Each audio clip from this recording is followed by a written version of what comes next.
He said to them, "Oh, you spruce must be going home."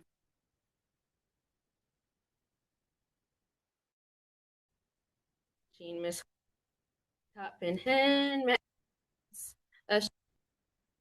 Mtwawe Ul Stemis Kite again. They'll never find them, trick them. He had been grouse.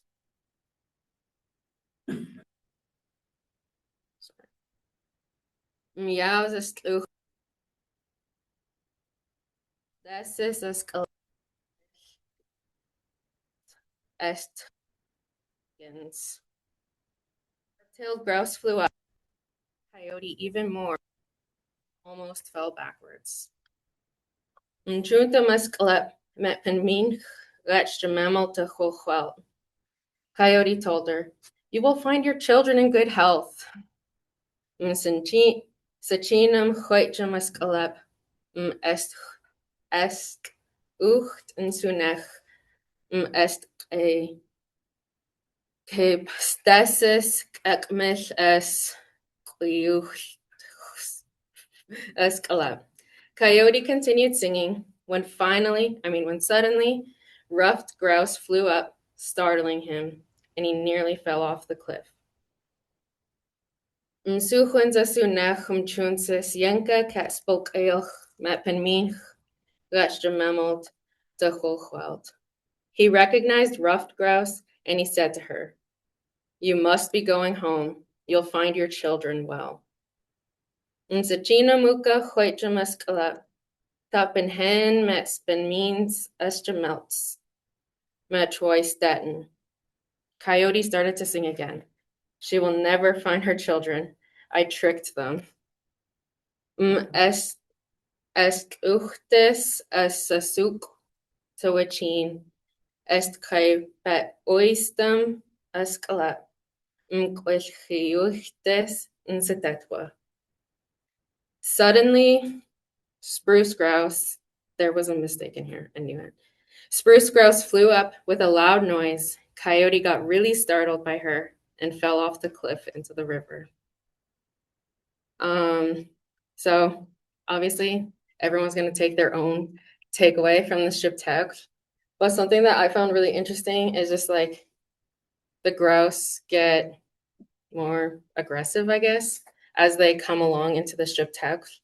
It also teaches you how to identify them and what kind of ecosystems they're found in.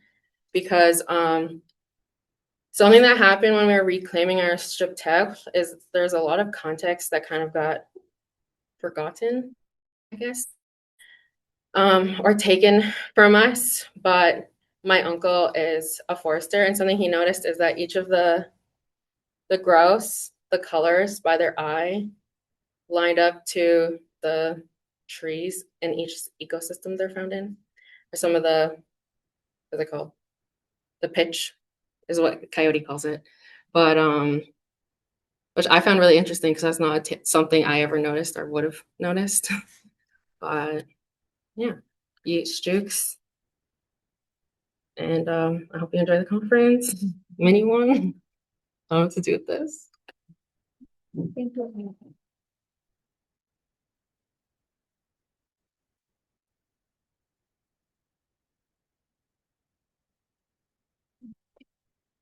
You want to?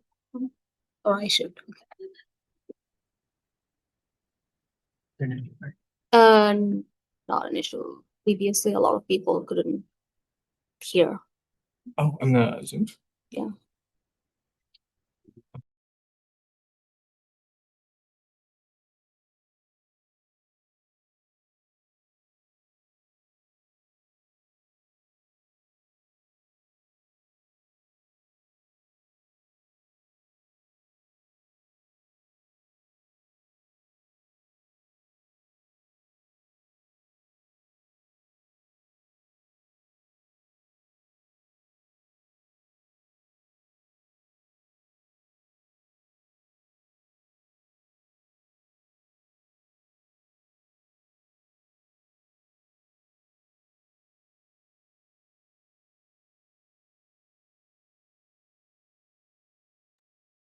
Okay. And that's not plugged in.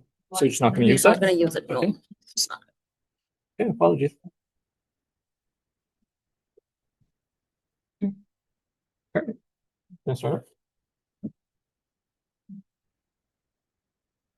Okay, our next presenter is Dr. Wendy Gardner. She will be talking about global at BC Grassland.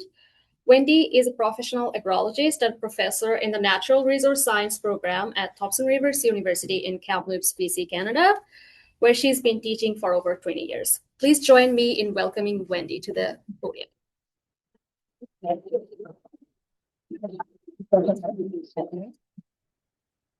there a place that's better for me to be for you?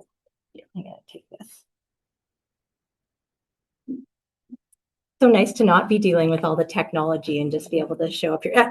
Out of all of my things teaching, my biggest stress is the technology, because when it doesn't work, I don't know how to fix it. So it's wonderful to be here and have this many people. And I know there's a lot of people online interested in learning about grasslands. And so I get kind of the fun position of going first. So my talk is really general, just kind of setting the stage, and then other people are going to follow up in more detail. So I'm kind of moving from the global context into kind of our local grassland communities and talking a little bit about, the benefits of our grassland ecosystems, but also some of the challenges that we face within these systems. This is not working. No. How do you? This one? Yeah. No.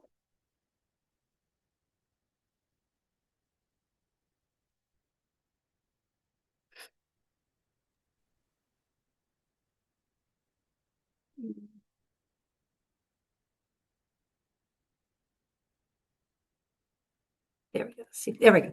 So good place to start is, what are grasslands? And this is always I always ask this to students, and they're like, areas dominated by grass. And that's right. That's what grasslands are. Specifically areas dominated by grasses, but they're a little bit more than diverse in that. People often think, very uniform, very homogeneous systems, but they have more than grasses. We have forbs, we have shrubs. With enough moisture, we can have trees and open canopy. And here, when we're talking about grassland ecosystems, we're talking about our native grassland ecosystems. So you can also have cultivated grasslands, areas that we seed. We're talking about our natural ecosystems. So where do we find grasslands? If we think about biomes, which are kind of large geographic areas, and the represent. So we have in the yellow, you can see our temperate grasslands. That's what we have here in British Columbia. And then in the green, you can see our savanna grassland ecosystems. And what differentiates these two systems is really that the climate is slightly different. The key thing is, in both scenarios, there is some level of moisture deficit, because that's really what makes a grassland a grassland. The species in these systems are really adapted well to deal with moisture deficits.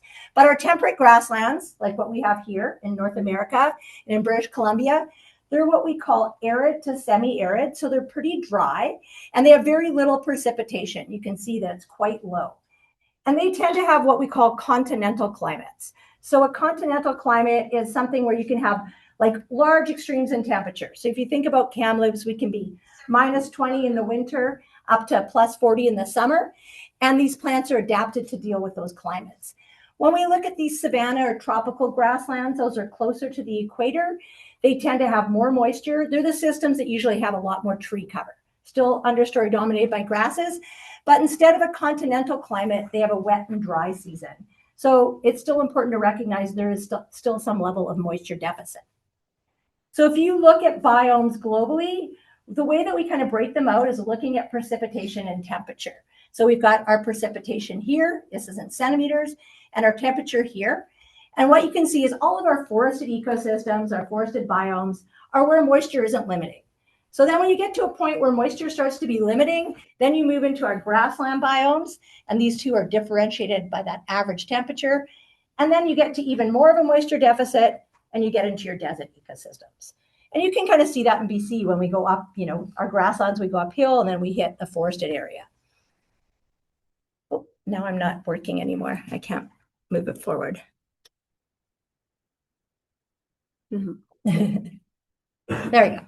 So I'm going to focus in on temperate grasslands for the rest of my talk. And I think something that most people don't recognize is that temperate grasslands are actually a very rare and endangered ecosystem. We have them all around us, and we kind of take that for granted. So they're considered the most endangered ecosystem on most continents, and we have grasslands on every continent except for Antarctica. And they're the world's most altered terrestrial ecosystems. So grasslands globally, we've probably lost 50% of our original. Temperate grasslands, we've probably lost more than 70% of our original temperate grassland ecosystems. So a little bit about ecological functioning, because you can't talk about grasslands without talking about that, but they're more than grasses. So we have forbs. So when I talk about forbs, those are basically our wildflowers, broadleaf species that we find out here. And these are all from the Kamloops area. You go to grasslands in June, you'll see a huge variety of. Most of our temperate grasslands are dominated by perennial species, so species that grow back year after year. And when we look at species within these grassland ecosystems, the majority are native. So those are those indigenous species that are adapted and evolved in those areas. But we do have invasive. I won't take this away. Jesse's going to talk more about invasive species later, but these are things that come in, aren't natural to these ecosystems, have no known predators, and so they can expand and take over and sometimes outcompete native species. And then we have this like in between one, these agronomic or tame species. So these are species that we've selected. We use them for cultivated pastures, for hay, but we seeded them on roadsides. In some places, we seeded them in grasslands. So we do now have these agronomic and tame species in our native ecosystems. But the main dominant species is grass, and grass are pretty amazing species. They have a lot of adaptations that allow them to do well in the environments that they live in. Because the majority are perennial, they can produce by seed. And so you can see the seed heads here on them. They're not showy. Grasses don't need to be showy. They're wind pollinated. They don't have to attract those insects, but they can also produce asexually. So they can produce through tillering. So a lot of our bunch grasses grow this way, or they can produce by rhizomes or stolons underground that spread as well. What makes them really well adapted to these hot, dry climates? They have these big root masses that can get moisture underground. They have features like they can roll their leaves in that reduce evapotranspiration. Some of them are bunched, so they like make this funnel that helps moisture go down. But also they keep their growing tissue, their meristematic tissue, really close to the ground for a good portion of the season. So grasslands have evolved under grazing and fire, and this is an important kind of adaptation that allows them to be successful in those environments. So grasslands, generally, there's three main drivers. Climate is a big one. So there's some level of moisture deficit. Fire is the second one. They evolved under a fairly frequent fire regime, so that plays an important role in keeping them healthy. And they evolved under grazing. So if we talk about climate, this is just showing you within North America what some of our different grassland associations look like. And they're generally found in places where there's some level of moisture deficit. I threw in this little picture. Most of the students will recognize the whole orographic or rain shadow effect. Topography can modify climate. So if you look at where we find our grasslands in Canada and in North America, look at the prairies. And think about Rocky Mountains coming here, right? So a lot of these are climate, but also because they're in the rain shadow, that limits the precipitation a little bit more. In terms of fire, grassland ecosystems, think about kind of midsummer, and they're brown. There's not a lot of moisture. They're pretty fine fuels. They're dry. You get a lightning strike. It's pretty easy for those plants to ignite. They're closely spaced. Fire carries very easily. But they will recover really quickly because of where their meristematic tissue is located, especially if they burn kind of in the hot part of the season with typical lightning strike.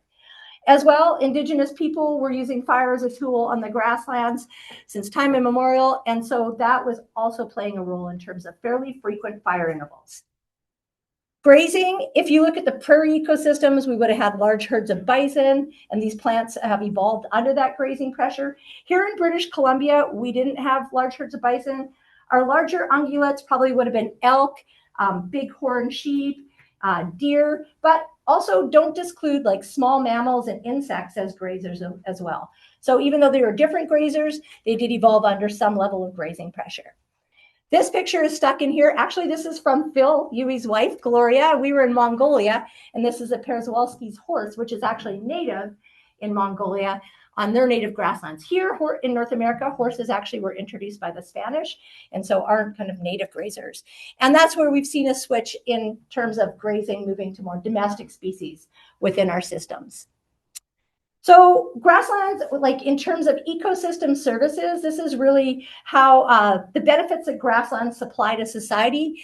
And we can think of them in different ways. There's provisioning, and people always are like, what do they give us? Well, food and water, medicinal plants, fiber. But there's also things like supporting services. They help in terms of soil formation, biodiversity, habitat. I'll talk about those a little more. Cultural service, inspiration, recreation, education. Christy's going to talk about place-based learning and the role that that can have. Spiritual values, aesthetics, and then regulating services, climate regulation, pollination, carbon storage. I'll talk a little bit more about that, flood control. So biodiversity, grasslands are actually very species rich. And this is out of this paper specifically, that there's a lot of instances where grasslands actually have higher diversity than tropical rainforests. And that's because they're quite spatially heterogeneous. They're very dissimilar, and they've got patchy resources and microtopography. So they'll have some more species diversity because of that. That's important when we look at things like climate change, and these systems become more resilient and resistant because of that. Habitat. Nancy will talk more about what's happening in terms of wildlife and BC grassland ecosystems, but this is out of BC, home to more than 30% of our species at risk. And we have a very small amount of grassland. So that's a big amount. They call their home grasslands at some point in their life cycle. If we look at birds, what we're finding is some of, like in North America, our fastest declining songbirds are grassland songbirds. And a lot of that's just due to fragmentation and issues we have with grassland habitat. So really important in habitat value. People don't think about grasslands and carbon. I'm hoping more people do, because we're really talking about it a lot more and trying to do a better job educating people. But grasslands store a third of the global carbon, and they store it below ground. So it's a very stable sink. And if you look at this rough fescue plant, look at the amount of root material there. It's massive. Those roots are always sloughing off. They're building organic matter. These are all grassland soils. The darker the color, the more organics in it. So if this whole grassland area burns, that organic carbon below ground still stays there. What releases it is when we plow it up or when we develop it, right? But we also know that grazing management and increasing biodiversity can help with this carbon sequestration. And I wanted to throw in pastoralism and also put out that 2026, so starting in January, it's the international year, the United Nations International Year of Rangelands and Pastoralists. And when we think about, people that call grasslands their home, these are the pastoralists. Globally, there's many, many different groups. And what they have in common is that it's extensive livestock production, and their main way of managing is through movement and mobility within these grassland ecosystems. And they're very globally significant, especially in developing countries where they play a huge role in terms of food security. So they provide 10% of global meat, 16% of global food production. They help maintain biodiversity, carbon cycling, and really a lot of these groups globally are indigenous groups, and these are cultural practices. So look more for the International Year of the Rangelands and Pastoralists. We're hoping to maybe do a film festival here in the winter on it. So challenges. What are some of the challenges that grasslands are facing? Our number one challenge globally is conversion and development.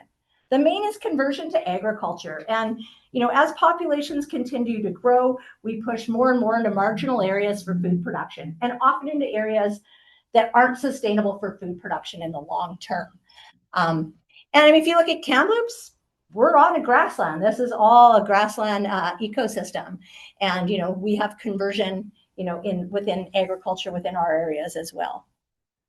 Invasive species. So again, Jesse's going to speak to this. These beautiful, they look beautiful, but these are just a handful of the invasive species we find within our grassland ecosystems. And they're hugely problematic, have big impacts on the native plants and on habitat.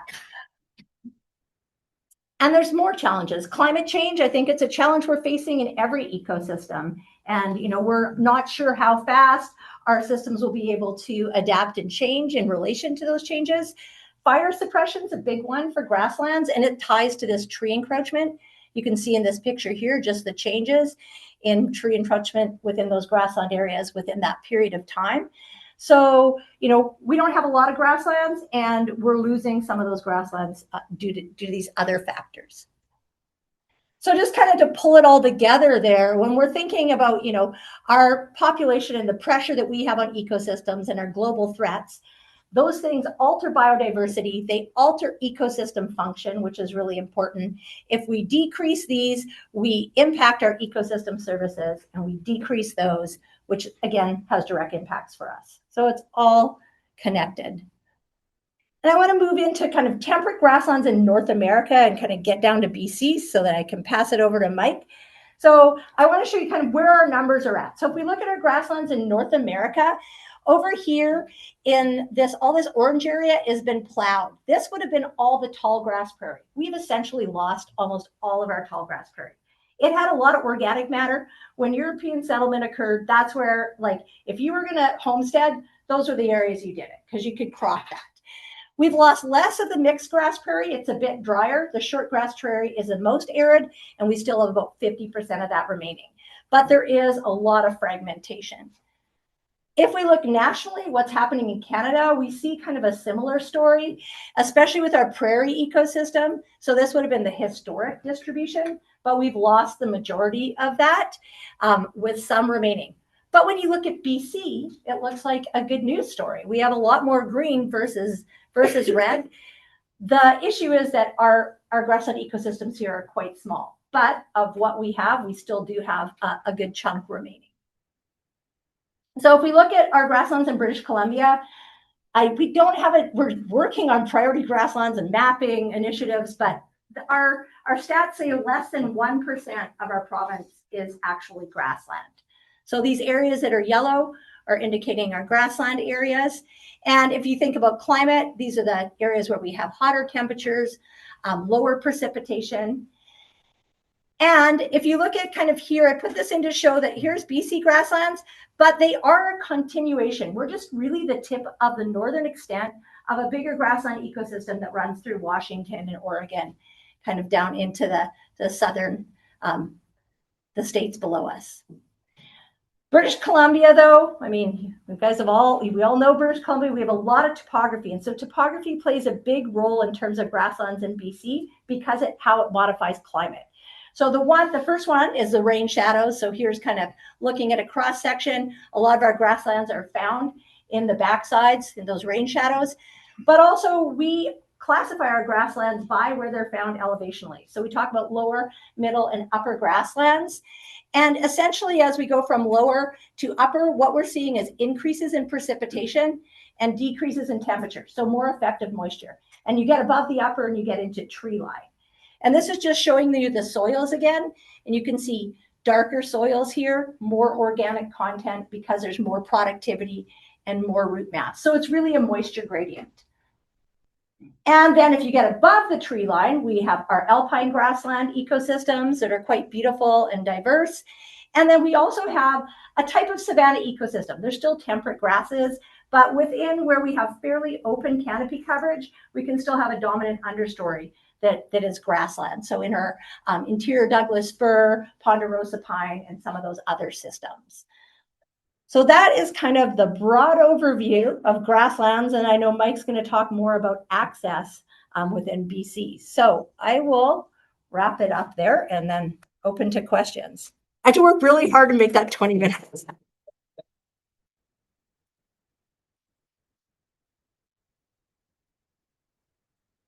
Any questions?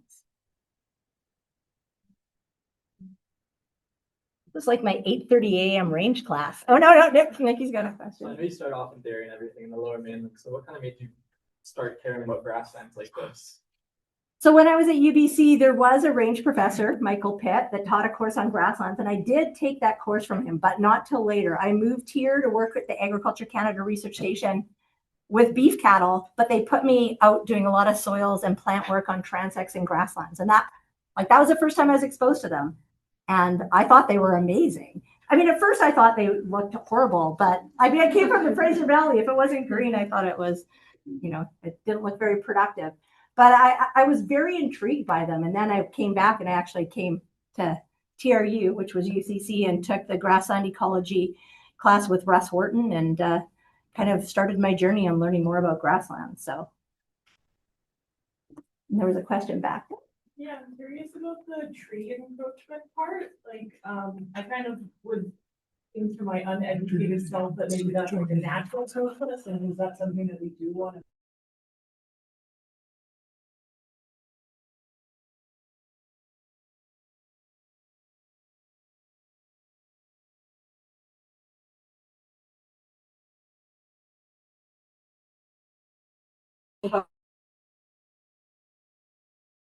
Isn't like a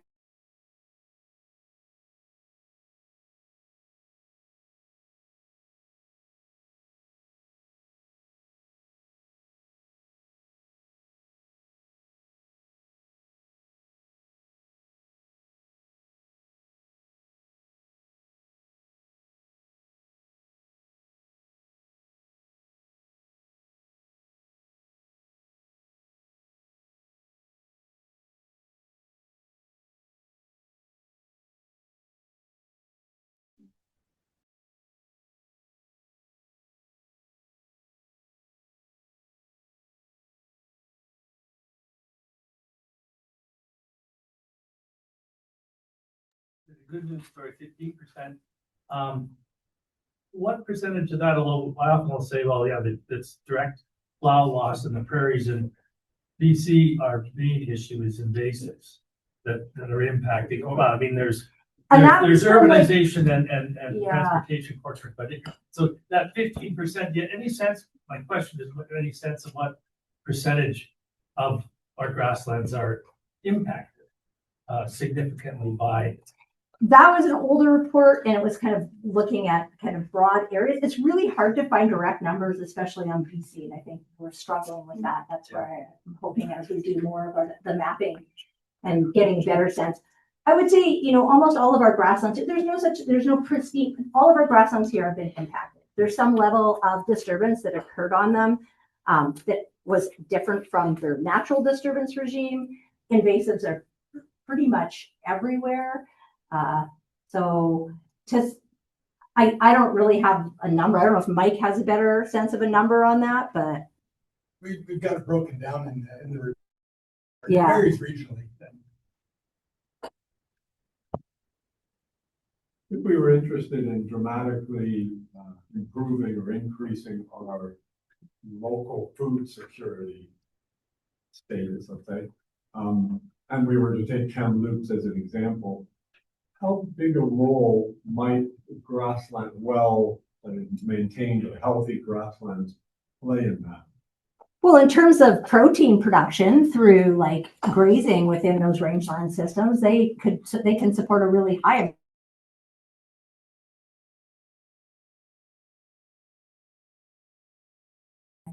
We can't on ecosystems, but that can be easily transferred into protein by animals and used, right? Through kind of extensive practices, which is typically, if we look at Crown Range around here, that's what's happening. So I think, that could be, if we had no other source and we weren't importing and exporting food and we had to survive locally, protein production from those systems would be very important.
they're ruminants. But our wildlife are ruminants too. So bison produce methane, mule deer produce methane, moose produce methane. So, but it is the context. If you're looking in intensive industrial agriculture, it has really different. If you look at its impact on climate change, they're quite different. So I think that it's kind of looking at those things. And this is part of the message that global pastoralists want to put out there. They feel they're really targeted and about climate change, and they feel that they are actually people that are part of the solution. That mobility and movement and the things that they do make them more resilient in climate situations than intensive agriculture. So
Both of these grasslands here are grazed. They're grazed areas in parks, and they're pretty good. The one on the left is Churn Creek up in Fraser, and Tonquin Lake is on the right there. And they've been grazed for a long time, and sometimes they look better, sometimes they look worse, and things change over time.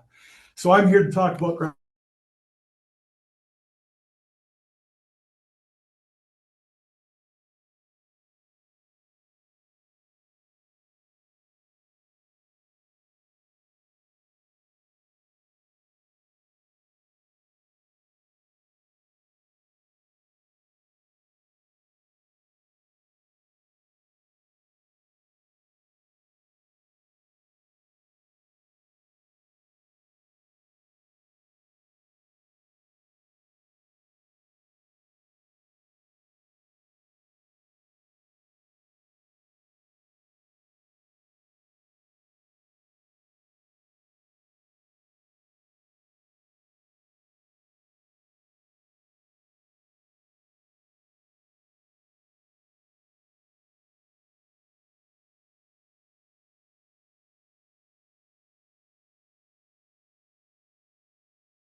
Uh-oh. A little bit of technical difficulty. There you go. There you go. There we go. And then first contact, early 1800s around Kamloops. Oops, there we go. There's a picture by John Todd, who was with the Hudson's Bay Company in town. And I didn't realize he was a painter, at least I forgot he was, so I came upon this one. And they're just showing interactions with people in the fur trade days. Impacts were relatively light at that time. And the document on the right is the Laurier Memorial put together by the chiefs and presented in 1910, I believe. Just talking about the history of colonization at that time and the impacts on Indigenous people. Change slide. And Here we go. good. Go for it now. Sorry. I think we're good. But after that, the first gold rush in this area was in 1858, and gold rush brought thousands and thousands of people up looking for gold. There wasn't a whole lot of food at the time. A lot of people don't realize that Barkerville in that period of time was the largest city north of Chicago, or west of Chicago and north of San Francisco. So there was a lot of people in BC. They didn't grow any food up there. So one of the easiest ways to get food up there was to cattle drives. And so they had cattle drives, and then they found out that there was grass in BC, and some of them hung around and raised the cattle and went up there. It was a fast process. There was a lot of land taken up by ranchers very quickly. First Nations people were displaced. Fencing started, and it really changed the landscape at that time. First Nations people, some of whom would have had horses and cattle at that time, were pushed onto smaller areas of reserve. And so there was large impacts on the grassland landscape. There's no question about that the early days of ranching weren't all that advanced. And then transportation and development. There's a real interesting site up there in the right is just downtown Kamloops. When the railway came in, obviously that impacted a lot of the lands around the valley where the railway came in, and then trails, which turned bigger trails and into roadways, would have impacted grasslands in a big way. Here's just a real interesting site in Kamloops. If you go there, you can look at the historical maps, and you can scan through the air photos and look at any spot you're in. The early one back in 1928 doesn't cover that much area, but as you go through time, you can see the impacts of urbanization on the landscape around Kamloops. And after that, in the early 1900s, there was a homesteading era. Didn't always get along with the ranchers.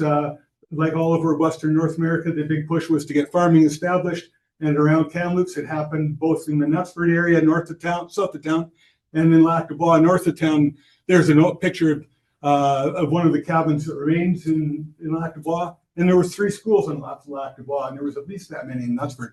And the bunch grass to barbed wire book is about the homesteading days there. A lot of the people struggled. It wasn't great ground to grow grain crops, which is where you would have made your money off of. And so they didn't do all that well. So it was really a fairly short period of about 20 years that was really active. But they tore up a lot of ground. And the reason I got the picture on the top there is that's country up in Lac du Bois. And you go through there now and you'll see areas that are planted to smooth brome and crested wheatgrass. That's smooth brome in the fall. And it's very persistent. It's creeping rooted. And so it hangs around a while. So big impacts on the grasslands from the homesteading days when things were torn up. And then it resulted in a lot of seeding of domestic species, which are still there in a lot of cases. And things got, cattle use remained. They had the homestead areas cut out of the ranges in areas like Lac du Bois and south of town. So their great range areas shrunk, and there was heavy use. And you ended up with situations like the bottom left picture there, where Tisdale, that's out at Lac du Bois, and it's basically downy brome, cheatgrass is the whole country in the foreground, and it's all needle and thread in the back. There's a similar picture now. This is from Red Hill area, which some of you might have been out to, that shows it now, and it's totally changed. Actually, there's a lot more sagebrush in the background, but there's also a bunch of bunch of wheatgrass too. That plant community has totally changed because of grazing management in there. And there's Wendy pointing out one of the sites in one of the exposures at Lac du Bois. We had a range research happening up there for that period of time, and sadly it closed down in 2013, and we lost that facility. But there was a lot of efforts putting into making the range better and the grasslands better. And it worked. Those areas, we've had lots of improvement on grasslands over the years with continuing grazing around Kamloops. And then the weed issue became bigger. Right about the end of the 40s there, it was getting pointed out that knapweed was getting to be a big problem. And it takes over a country, and you lose your forage, you lose your habitat values, you influence erosion, you do a lot of things that are a challenge. The picture on the left is from the 70s, and the Knapweed Action Committee got a lot of publicity going, and there was weed control programs all over the province. My old friend Phil here was in a weed crew in the late 70s, and I was on one in the early 80s, based out of Kamloops, where we got to travel around and treat a lot of areas. And that doesn't happen so much anymore. But on the bottom is just the dark areas are spotted knapweed at Lundbaum, and you can just see it sort of spreads out there into the grasslands, and you lose your native grasses. Up on the right is more recent Russian knapweed, which is taking over the lowlands in a lot of areas. And the one on the right at the bottom is Scotch thistle, which thankfully we don't have a whole lot of around Kamloops, but it's a horrible problem in the North Okanagan, and we're going to try to team up with some groups there to slow down Scotch thistle. And urbanization, picture on the left is rough fescue up in Aberdeen that's being torn up for houses. And that was seeded later, but I'm not sure how fast houses are going to happen. The picture in the top, the brown strips in the grassland there aren't urban expansion. That's a vineyard and orchard expansion around Kelowna. And they did that, and they planted all those, and then they all froze out a year later. So now they're replanting all those. And vineyard expansion is a big issue. And recreational impacts, of course, mountain biking has become a lot bigger thing. Not quite the same impact as some of the RV damage like you see on the left, but still impacts on the ground. And as we want people to stick to the trails so they're not spreading weeds around and causing erosion. Picture on the right is a picture, they're going up the trail at Lundbaum there, and there's lots of people doing bike tours these days. And then up on the right is up on the trail near Big Bar Lake, and just somebody who's having a lot of fun with a pickup doing donuts there. The CO's actually got some evidence on this guy, and they're taking him to court, which is a rarity, but it is nice to see a little bit of enforcement on that. And conservation got to be more important. And I was involved in the LRA pre-process, and Tom and a couple others who were here in the 90s, and the development of parks. Cal Lake was actually quite a bit before that, and it was one of the first parks with a significant area of grasslands in it. I got to visit it for the first time last week. There's a couple in Vernon. The one on the right is from a picture from my window of the top of Rose Hill, which was just purchased by the BC Parks Foundation last year. And we're working a bit with them on what future management of that area is going to be like. So we have some major areas that are now conserved long-term to make sure we have grasses forever. And we work closely with the conservation organizations in BC Parks on those. We talked a bit about encroachment earlier. It's interesting. There's lots of work done in the East Kootenays, and that picture, that picture's from the Caribou, where they actually have an area map that is the grassland areas from back in the 60s before their encroachment, and they're trying to stay to that. And that was over the tour with a bunch of foresters, and they have bought into that. They're not very productive forest sites, and so the idea is to keep them open to maintain those grasslands. Picture in the right is just a stump on a project that we did out in Hat Creek there a number of years ago. Phil, remember when we went and burned the piles? That was that one. So it's not sprouting. That one, that actually, they're staying pretty good. And then the folks on the top at Churn Creek, south of Williams Lake, they have a very active ecosystem restoration program, and these fellows are mapping out areas to do projects. And then just disturbance continues to be disturbance, which can benefit or impact grasslands. Up on the right there is mountain pine beetle at Tunqua Lake. I spent a lot of time at Tunqua Lake. They struggled to keep the cows away from the lake, so we got some funding, managed to keep cows out of that bowl in the middle. And then the mountain pine beetle came, and so the fencing was going to fall down on it, so we got permission to cut wider right-of-ways around it. Then the fires came and burned pretty well everything in that whole picture. And now it looks more like it does on the left there.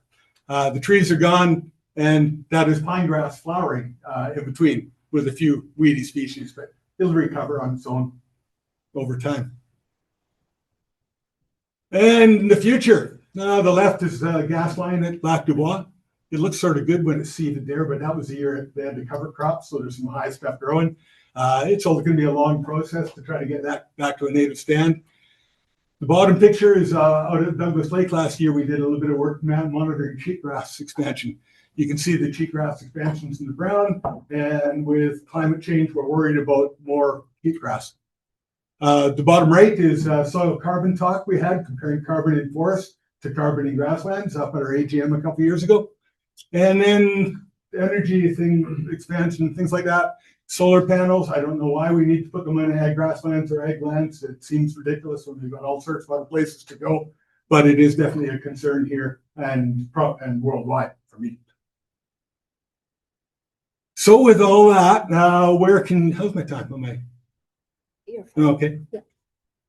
Where do you go? You know, when you look at the tourism sites around the interior, top is Kamloops, bottom is Vernon, top right is Kelowna, and the bottom right is Victoria. All of them are sort of highlighting the open grassland areas, and it shows that really the value for tourism is on the grasslands. But where do you go when you don't know your way around town? Sometimes it's obvious, sometimes it's not so obvious.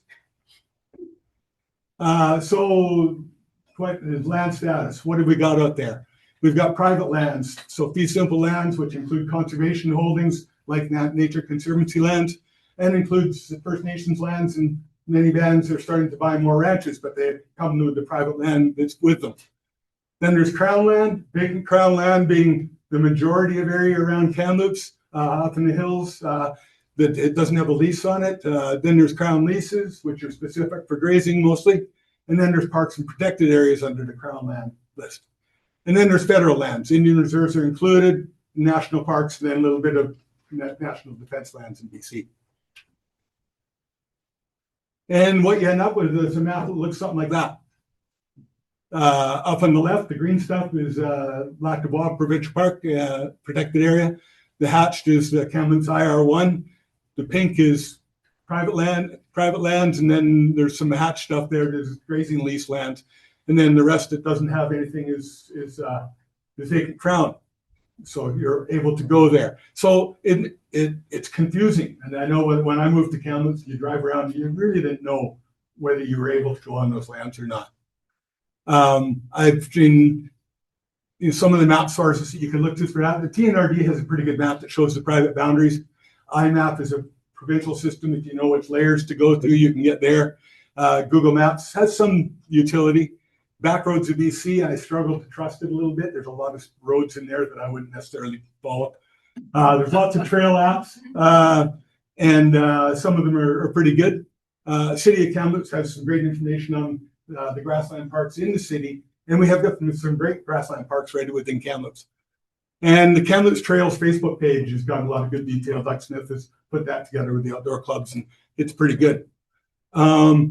I put together just a bit of a map, and here by corridor around Kamloops. Here's the southwest sector, and then I just put a list together of some of the areas that you can access. And I've got a chart here following this, and I'm going to try to make this a bit more definite. It's not necessarily our grasslands role, but I'm just trying to let people know where you can go. Everybody knows you can go to Lac du Bois, but then there's the Pine View Trails. There's little areas around Lac Lejeune, and then there's around Pasca Lake, Greenstone, Tonquois, Logan Lake. There's a number of areas in the Ashcroft country, and people don't tend to go there as much. And then there's Hat Creek, where we had a trip to in October, which was just excellent, and it's a lot quieter out there. But it is tricky to know where you're going, and I'm trying to put a bit more information up there for that. So that's just the list of keys that I put together for that. And it includes a bit of a list of sites you can go to find out which trails are in those areas. And then there's the one just north of town, Lac du Bois. Very busy place. I spent lots of time out there. That was from last November. There's an encroachment issue. That's all young pine coming in there. That was one big grassland area that would have just been covered with balsam root in the spring. Now it's covered with 40-year-old pine. There's our trip out a couple of years ago with the AGM, and they're great places to go in the winter too. Just a bit about us. We've got a fundraiser coming up in February. And there's a bit of contact information and the membership stuff. I do want to highlight that we've got a great deal on student membership. It's $10 for 3 years. So we'd love to have more students be part of the organization. And we do have our magazines down here. Come grab them at the break, a bit of swag, and a key to the membership site. There we go.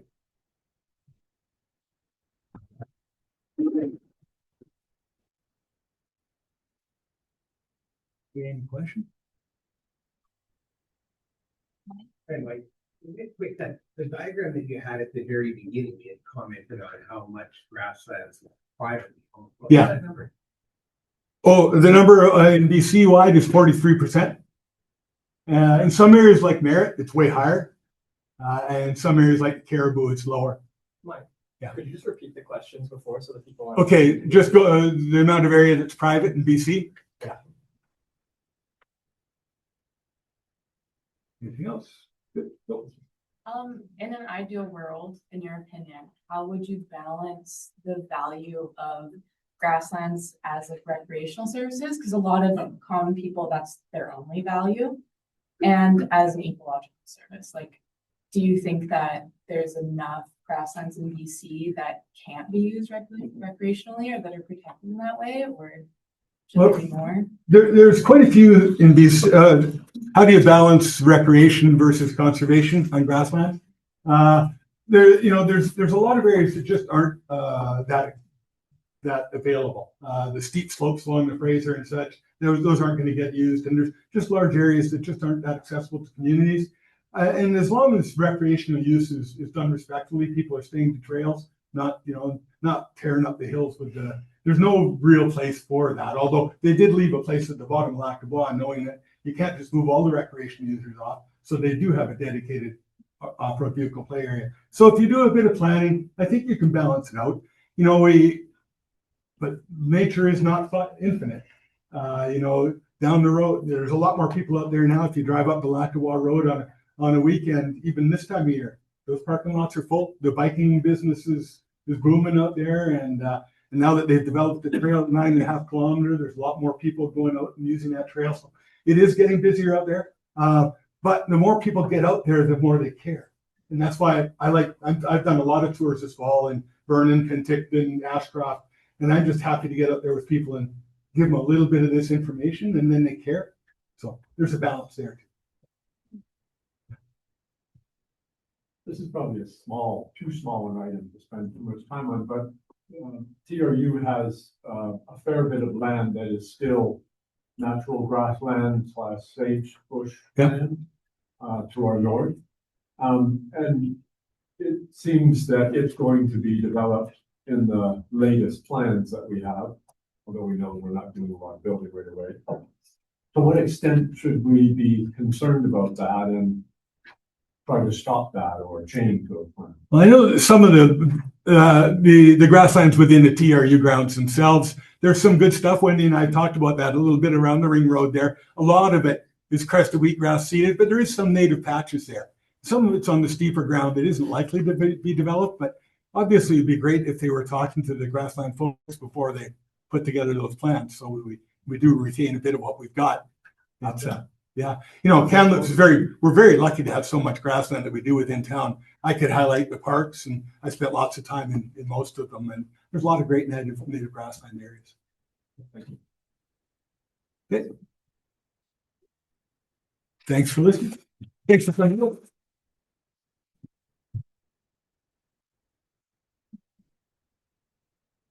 Okay, now I want to welcome Christy Gordon.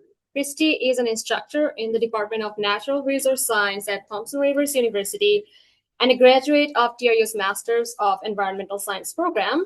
Christy recently started her journey as an article agrologist. So everyone join me in welcoming Christy Gordon.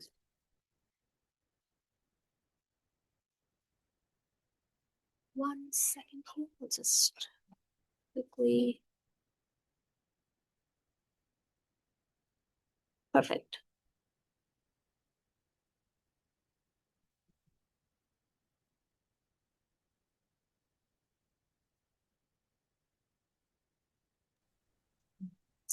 Perfect. Great. All right, hi everyone, good evening. Gosh, I'm glad to see a lot of familiar faces here. It's just nice to see how many people are interested in grasslands. Okay, so I'm here to hopefully bring that kind of same energy and enthusiasm to what I've been working on kind of off the side of my desk over the past few years, and that's bringing grasslands to the classroom. Okay, so as part of my role at TRU, that's kind of one hat that I wear as an instructor. I've also been working part-time as a conservation technician with the BC Conservation Foundation, in addition to previous roles at GCC as well. So, I think it's not advanced there.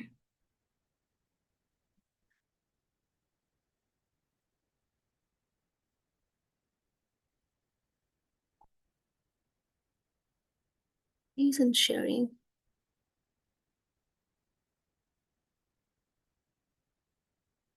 Yeah, slideshow from beginning. Yeah, I think it should go now. Yeah, perfect. All right, so speaking of, kind of think about the theme of grassland education. I want you to take a second or two, just think back, when were you first introduced to grasslands? So how many people was that in elementary school?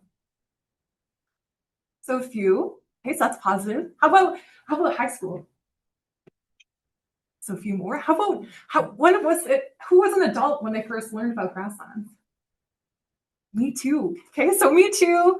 But this is me way back when I was a kid. So this is me at 6 years old, and I didn't really know what grasslands were, and yet they were in my own backyard. But what I was interested in was tropical rainforests. I grew up with watching shows like George of the Jungle, lots of kind of engagement there. And of course, orangutans were one of my favorites. And every kind of aspiring scientist had their marine biologist face. I was a Finding Nemo kid. I grew up watching that show. I saw it in the movie theaters, and that just kind of sparked this passion to be involved in science. But that being said, I was introduced to a lot of locally relevant kind of resources and experiences as a student. Okay, so this was a pretty exciting one. Seeing this tank show up at my school. Okay, so I was really interested in having these little fish eggs, these salmon eggs arrive, and then watch them transform into these little fries that we got to release out at Pine Park. My friend and I, we affectionately named one Chubby because we thought it was a nice, plump little fry. He was going to go on to succeed and become a big salmon. Okay, and this is another example. Going to the BC Wildlife Park. Okay, so I spent lots of time there as a kid, just learning about the different wildlife that we could find. And then this place is near and dear to my heart, the McQueen Lake Education Center. A lot of time was spent there as a kid. I did a couple of overnight trips as a student, and as many of you know, if you've been to McQueen Lake, you drive right through Lac du Bois grasslands. But we didn't stop and check it out, or it wasn't necessarily mentioned at all. Okay, so that's really kind of brings me to where I am and where I've grown up is Kamloops. Okay, so like I said, despite having grown up around these endangered ecosystems, Wendy's talked about the importance of them. It wasn't necessarily reflected in my education. And education, understanding these systems, really helps inspire that passion and care and stewardship on these systems. Okay, so it's not until you have that understanding is where you start to develop these appreciations for these systems. And these are all kind of my personal photographs now that I love exploring the grasslands and kind of having that sparked interest when I took my first grassland ecology course in university. And that was actually with Wendy. Okay, so I got introduced. I'm a graduate of the Natural Resource Science program, and that was really the first kind of time I explored those systems myself. Okay, but that grew, it became a passion of mine. Okay, so I love exploring now. There's me kind of this year now, just immersing, being surrounded by my favorite flower, the arrowleaf balsam root. Okay, and I've really grown to have a connection to these spaces, and that just brings a really big value myself, and I want to spread that with others, especially getting down to that lower, those lower grades. That's the word I'm looking for. Okay, and I'm really fortunate to be sharing that now through this development of this elementary level curriculum. Okay, so Wendy was really the one who initiated this, having also recognized these knowledge gaps and kind of gaps in our education system. Okay, so education about grasslands is really non-existent or not really that relevant in terms of how BC's classrooms. Not only that, but teachers, some of them aren't from this area specifically. There's lots that come in specifically to Kamloops because there might be opportunities. They might not have that understanding of these ecosystems. Okay, so there might be that gap. They might not feel confident in delivering that content without having that background. And there's also not any existing lesson plans that align with today's curriculum standards set out by the provincial government. So here's the team. Okay, so we have this really incredible team of people we've been working with over the past few years now. And this has really been spearheaded by Wendy. Okay, so again, professor at TRUSU, teaching grassland ecology and rangeland management. And here's us, kind of educators as well. And this spans all the way from elementary level with Sonia Rokosh. She's done her master's on environmental education, where she specialized in nature journaling, using that as a tool for conservation and connection. Okay, so that really big spin, kind of a blend of those arts and sciences. So she's an incredible kind of member of this team. And then we also have Dave. Okay, so Dave Ramsey, he's a retired high school educator now, but he also founded the BC Tomorrow Society. And this is he's developed a really cool climate change simulation tool that we've been integrating in these classroom lessons and having kids explore the grasslands virtually. And then there's me. That's a photo of when I was working with GCC, again, doing similar things like this, doing some outreach and education. Okay, so what makes this project so unique is kind of this blend of both the elementary, high school, and university level instructors and educators. But we also have a selection of nonprofit community partners that we've been working with to develop this. So Wendy originally received some funding through the Stover Foundation, a group of philanthropists out of Kelowna. And her ties with TRU kind of brought me on board. In addition, I was working with GCC at the time. Sonia was brought in because of her education background and kind of developing those lesson plans. And then Dave was also that connection to the BC Tomorrow Society. Okay, so the objective was to develop several units, each with 10 lessons, all pertaining to our grasslands here in BC. So it's not specific to Kamloops, but it could be applied to any grassland really throughout the province. Okay, so really our goal was to educate students about grasslands in their region, but that could be provincially. Keep in mind, especially if they didn't have grasslands locally. And then second of all, we want to foster local involvement and again, get that stewardship piece. Okay, we want these students to develop that care and appreciation starting early, just like I did with my little salmon. Okay. So in the spring of 2023, this kind of all started. We had a meeting with our partners that involved folks at the GCC, BC Tomorrow, and other partners. And this is where we really started brainstorming. What did we want this content to look like? What was already existing?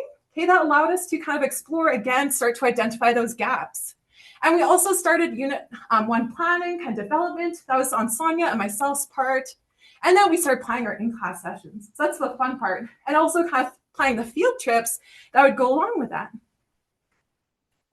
So here's Sonia. If you've ever met Sonia before, you'll know that she's such a bright energy to the classroom. She brings so much energy and kind of fun to the classroom. It's just great to have her involved. So that first year, we did 4 classroom visits, and they went over really well. And this is our opportunity to kind of do some testing, see what worked well, see what things we needed to change.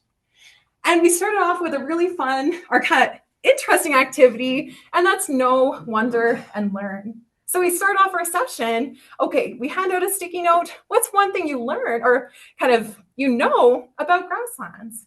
And I'll show you guys some of the responses shortly. And after we kind of do an initial introduction, what's one thing you now wonder about grasslands? Okay, we had them write again on another sticky note. And at the end of the session, we'd have them write on one last one. What's one thing that the students learned? And that was something that I really kind of valued in reading those sticky notes. Okay, so then second, we did this sensory activity. I should have brought it with me today and passed around, but we had a little box covered with nylon, and within that box was big sage. Okay, so we passed around, had the students smell the sage, and just ask, because they weren't able to see it, We said, okay, you can shake it. It's not alive, so don't throw it across the room. But this was something that really caught the students' attention. But again, if you smell something, that can also be associated and take you to a certain space. Okay, and that one in mind was our grasslands. And then 2 similarities and 1 difference. This is where we brought a selection of pressed plants. So we had students form in small groups. What are 2 similarities you see? What are 1 difference? Okay, then lastly, the PowerPoint. So we kind of concluded our session with similar to what Wendy did. Just a brief intro to grasslands. What are they? What are their values? How can we help protect them? So this is followed up by our field trip. Okay, so this is in Juniper Park. Okay, so it was adjacent to one of our local grasslands. But we had them do a variety of things. So following up that classroom session, we wanted to get them out in the field and kind of experiencing this. Okay, so we had them do a little color scavenger hunt. Okay, so we asked them to make the rainbow with what they found in the grasslands and surrounding areas. They also had some fun making some little images or some little critters with these things they found just in nature. And then there's Sonia with her nature journaling. Okay, so she had, this is a really good exercise, having students make observations and also just immersing themselves in the space they're in. Again, getting that understanding and developing that care for these systems. All right, so this is our first unit, and this is currently in development. I had a little note kind of here. We do have this in review for the outdoor learning store at the moment. Okay, so it's going under, we've developed kind of the first initial 10 lessons for the first unit, and they'll go through kind of further evaluations until it's kind of finalized. We're hoping to have this released in the next year or so. Okay, so this is the Understand and Explore the Grasslands curriculum. Okay, so, oops. Some of the slides were updated, but that's okay. I'll just go for it. And we do have, we're working with one of our teachers at South Sahali Elementary, and she's translated this document into French as well. So we do have that available. And hopefully with the revisions in place, there'll be an opportunity to explore and visit the French immersion classrooms too, because that's not my expertise by any means. Okay, so, I'll just walk you through kind of the 3 themes for this first unit. And this is grounding in place. Okay, so it's the first theme is really just kind of immersing yourself in the grasslands, developing that understanding. Then we take that deep dive into our grasslands. This is more of a look at the mapping. So we look at mapping kind of in person, but also doing that virtual mapping exercises with the BC Tomorrow platform. And then we look at on the land. This is exploring our grasslands. This is where the field trip comes into play and looking at things like adaptations. Okay, so that's kind of the initial kind of origin stories and where we're at now. But fortunately, we're able to receive some funding from the BC Parks Plate Foundation. And through those license plates that you buy, it goes to a lot of incredible things. Okay, and this is where that partnership with BCCF comes into play. Okay, so through this funding, we've been able to develop trail booklets that are specific to our local grasslands here in Lac du Bois Grasslands Protected Area. Okay, so there's several that we've developed, and I'll share those with you shortly. Okay, so it'll be the self-guided booklets. So the intention of these is that a teacher could take these resources, feel confident to take their students out on their own with the materials we provided.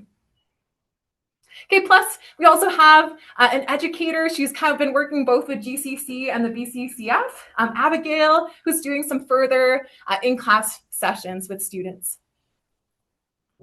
Okay, so here's our trail booklets. Okay, so we have different themes associated with each of these four field trips. The first one being Pine Park, so where I released those salmon when I was growing up. This captures kind of grassland biodiversity, food webs, and also our watersheds. And then we split it up into those 3 elevational gradients, or those moisture gradients like Wendy was talking about. The lower grasslands, that's at Bachelor Bike Trails, if anyone's familiar.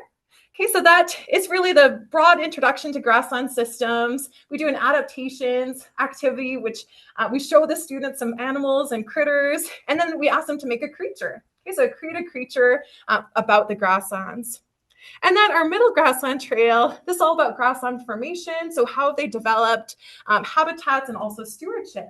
And this is a really cool opportunity because we had these new signs be developed in partnership with the Kamloops and the Cultural Heritage Department.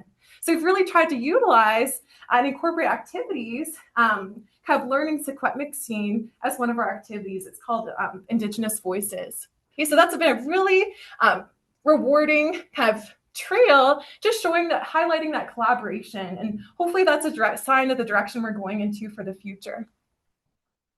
And then the Upper Grassland Trail. So this one takes place kind of adjacent to McQueen Lake. And we start in the forest and then we transition into the Upper Grassland area. So it gives the students a broad kind of perspective. Okay, look at how quickly or within a small space, these systems are changing. So what makes those, why do we see that difference or that transition between forest and grassland? It just helps the students kind of understand, okay, these are hotter and drier spaces. And just also that's where we tie in that mapping activity. Okay, so we have them go on their little sit spot and then develop a map of their surroundings. Okay, so this content contained within the trail booklets is also going to be transferred into ArcGIS story maps. And this is a virtual tool that I thought might be really accessible for students who might not be able to readily go to Lac du Bois. So teachers could utilize this. We're hoping to add on to some audio to make it accessible that way. But let me see if you guys would like, you can actually scan this. So if you'd like to take a moment now and just scan to learn and actually see the story map and development, you can do so right now.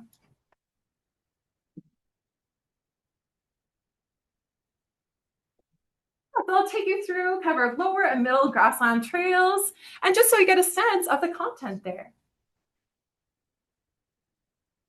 I think I see now as my phone, so I'll give you another second. Oh, perfect. Okay, I thought these slides were missing, but they're here. Okay, yay. Okay, so our collaborations here, this is just really highlighting those collaborations and expansion of this program. So I'm happy to see these here. Okay, so field trips are in-class sessions. We have 10 and counting now. So Abigail, like I said, is continuing those in-class sessions, especially those follow-up sessions with that BC Tomorrow software, which is really cool to see the students engaged in. We've been able to fund 5 full-day trips to the Grasslands and Lac du Bois, and we've now had the opportunity to pilot one of each, which is pretty exciting. Okay, and this is just the flyer that we kind of dispersed to the educators, trying to get people interested. We filled up the program really fast for what we were able to offer, and are now looking into next year and reaching out to more schools. Okay, so here's some examples of the activities. Okay, so Pine Park, like I mentioned, the themes are biodiversity, watersheds, and they start off doing biodiversity bingo. So what is biodiversity? You get to start the trail, explore along the creek, and then you get kind of exposed to the open grassland. Okay, so it's really a fun way to make the students have those observations. And then these little guys, those are our camouflage critters. Okay, so the students learn all about how camouflage works, how different types of wildlife and plants you might come across. And this ties in really well to this really well-reviewed game we developed. It's predator-prey tag, or you can do hide and seek too. So these little laminated cards here, they're double-sided, they'll wear a little badge on, and it starts off with a whole class. Okay, there's 2 predators. Okay, and then the rest of the students will be prey. And some of the students even decide, okay, maybe if I hide or camouflage, maybe the predators won't find me. I don't know how successful that was, but they had a lot of fun just kind of learning about those food webs and those interactions between the different animals. Then the lower grasslands trip. Okay, so this is Dave up here, and we explored land uses. So we had the students make observations around what types of land uses are happening within our grasslands. Some of those already mentioned, kind of recreational activities, grazing by livestock, but also by wild animals, and also development.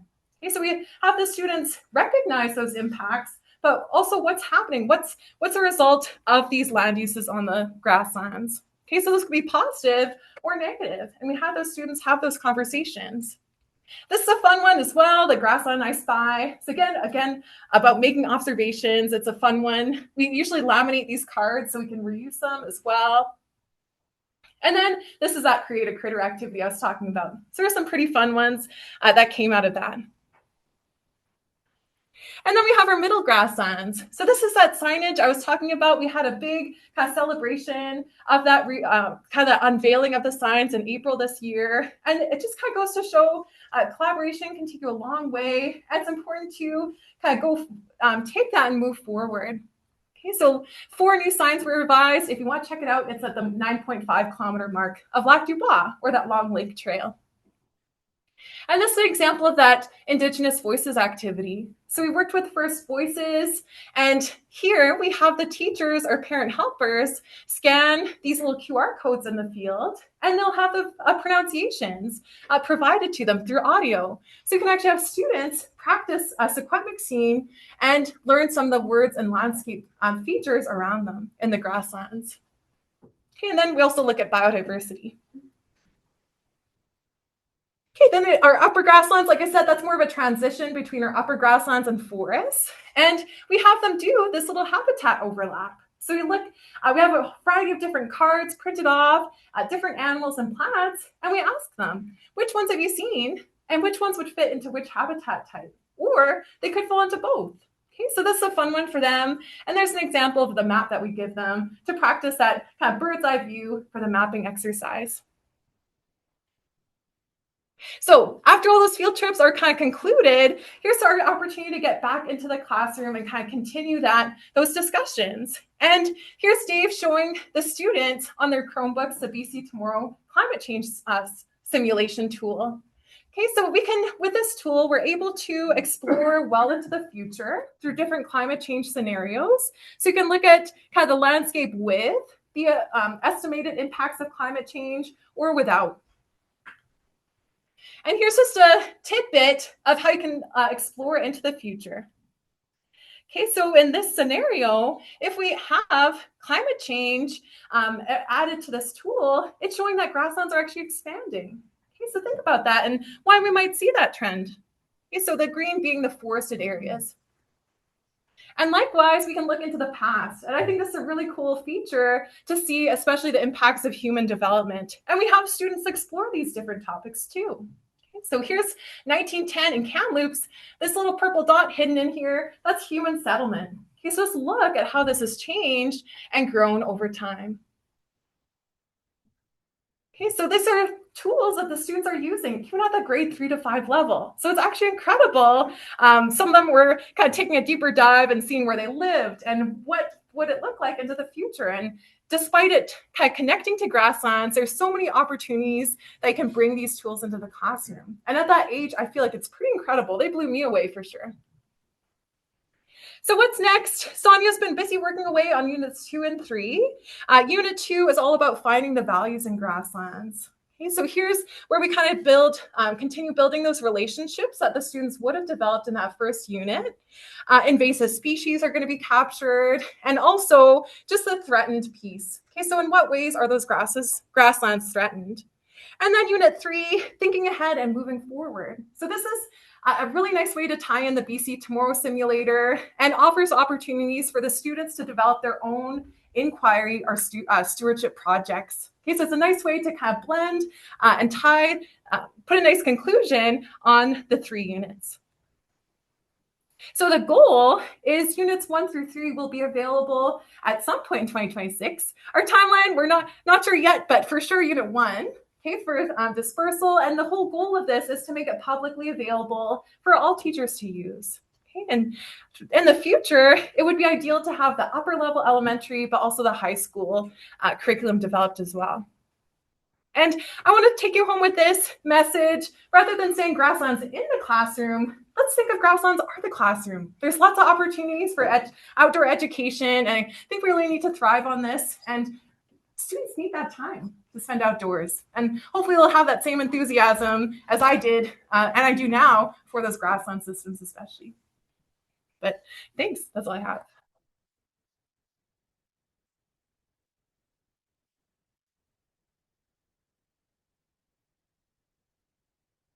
Did anyone have any questions about this project? Yeah. So my son is in grade 4. They just did like a biomes, essentially. I was in their classroom and I saw all the kids that signed up for the biomes, and of course everybody chose rainforest, everybody chose like the, exciting ones. Yeah. I thought it was kind of too bad. So a lot of the local ones we had were, kids like whatever. Right? So how have you found anything that's really key to getting kids excited about, the boring ecosystems that they see every day? I think just making them realize, so how do we get kids engaged or interested amongst the other hot topic ecosystems or biomes like rainforests and rainforests and coral reefs? Okay, so I think one way we could do that, a lot of students, I didn't have those wonder learn sticky notes in there. But one thing that the students we notice in the know, they don't know much. So I think just getting that piece introduced in the first place, and they'll find their niche once they realize, okay, oh, the blue bunch, it looks like little rotinis, it looks like little spirals, that's kind of cool. Or, wow, I didn't realize grasslands had a whole bunch of flowers. That was something new. Or just kind of noticing something like the rattlesnake. The rattlesnake's always exciting for kids, or the burrowing owls. And finding that one thing that interests them, they'll take that and run with it and hopefully develop that little passion for it. And unless they know about it, then yeah, it might just be that lack of education piece. You might have already commented on this, but this is tailored specifically to like the BC curriculum. Do you have ambitions to kind of spread it maybe throughout like Western Canada or larger? Because playing into that piece, I feel like kids are super interested in ecosystems they don't have access to. So I feel like expanding the program to like schools that might not have like grasslands in their area, they'd almost be more intrigued to learn about them because they haven't actually seen them before. Definitely, I think that's a real. So in terms of content for other provinces in Canada, do you think this could also be applied there? Is that really your question? Yeah, I kind of like. And so it's not like just focusing on like the local interest, but maybe a more widespread interest. The broader kind of like. Yeah, I feel like kids are like obsessed with coral reefs because it's like, oh, like those don't even sound real. Whereas like someone who like lives in like a forest ecosystem and has never seen like the plains before, being like, that seems like not even imaginable. Yeah, and I think one thing that's nice about the curriculum that is being developed, it'll be kind of open source. So if there's other organizations, I'm not sure if there's plans for us to necessarily look to that route, but if somebody wanted to take what we've developed and apply it or use it as kind of a template for something in their province, then I think that would be a good opportunity to do so. Otherwise, they could take kind of what we've developed and just look at BC Grasslands specifically. I do have an online question. Will it only be available to teachers, or will the curriculum also be available to nonprofits, homeschool groups, etc.? Yes, that's a good question. So it will be publicly available. It's supposed to be open source, so all educators, even if you're a community group too, like a Naturalist Club, for example, if you want to utilize this and take it, use it, that's what's being made for. So yeah, it will be available for everyone. At no cost. Hopefully enough on that, like how do we keep up with what you're doing? Like, is there a website or Yeah, so I believe the most updates you can get are, so we can keep up to date on this material. It'll be through the Grasslands Conservation Council website. And also it'll all be shared on the Discover Parks website. That's the BC Parks Plate funding side of things too. So the information will be shared amongst those two from what I'm aware of right now. Exciting stuff. Okay. Perfect. Thank you.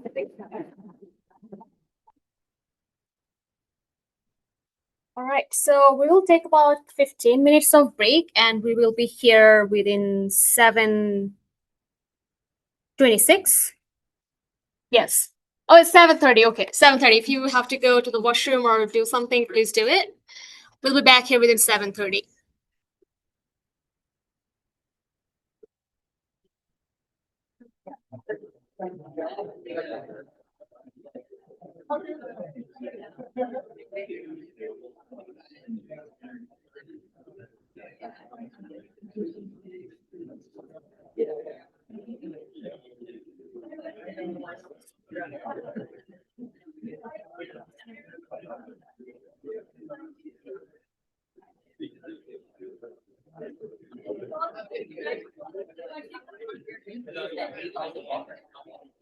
We had some sound issues before. Yeah.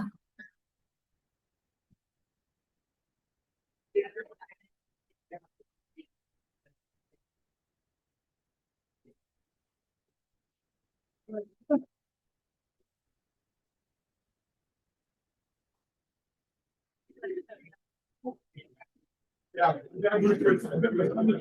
Perfect. I'll put it on mute. Sound was really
There's no sound for the online participants.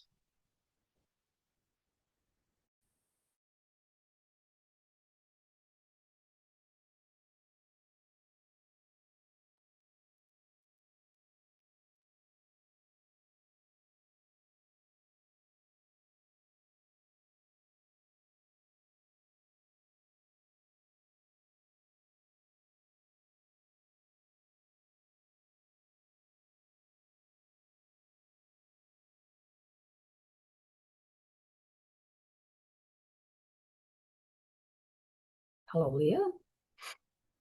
Okay, I got to read these slides because I haven't memorized my talk. And unfortunately, I'm sure you, if you were ever giving a talk, you would have it memorized because you would do excellently on the assignment. But really, I spend my days writing emails these days. Anyway, not doing this kind of thing. So, Great Basin gopher snake, a rubber boa. Anybody ever? Who's seen a rubber boa? Oh, great! That's amazing. Oh, cool. Not in the wild? Not in the wild. Okay, I've seen them in the wild. They're very cool. Yeah, yeah. A northern alligator lizard and western painted turtle. Okay, and you notice that some of these are blue listed. These are the ones that appear in these in those two areas, and out of those, 3 are blue listed. So tricky.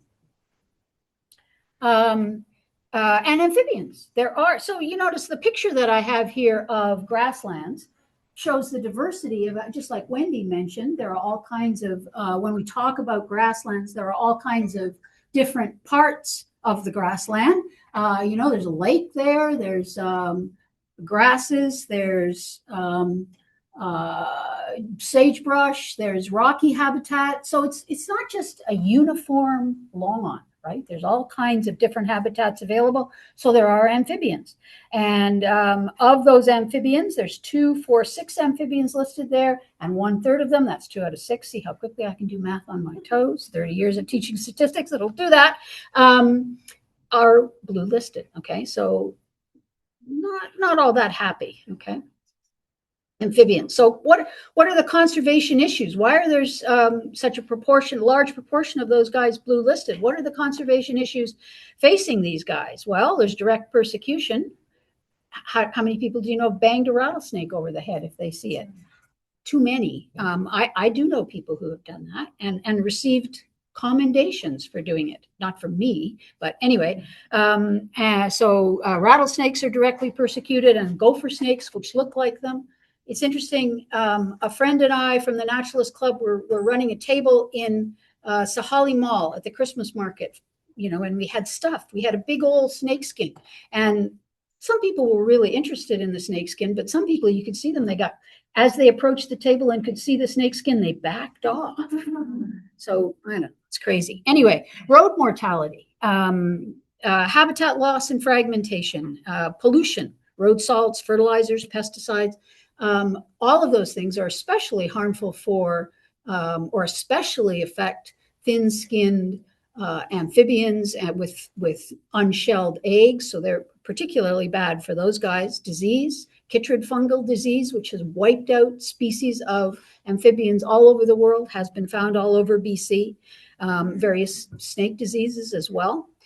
Damage to breeding habitat by cattle. That's the picture in the upper right. That's actually ATV damage, but it could be cattle damage as well. Now, I personally know that cattle grazing can do great things, but that's an example of something that is not good for amphibians anyway. When they're down around water supplies and ponds, they can do a lot of damage. Invasive species like the bullfrog has outcompetes a lot of local native frogs, okay, and climate change. So the picture in the lower right is if you're an amphibian and your pond dries up, you're screwed. So that's bad. And of course, grassland habitats.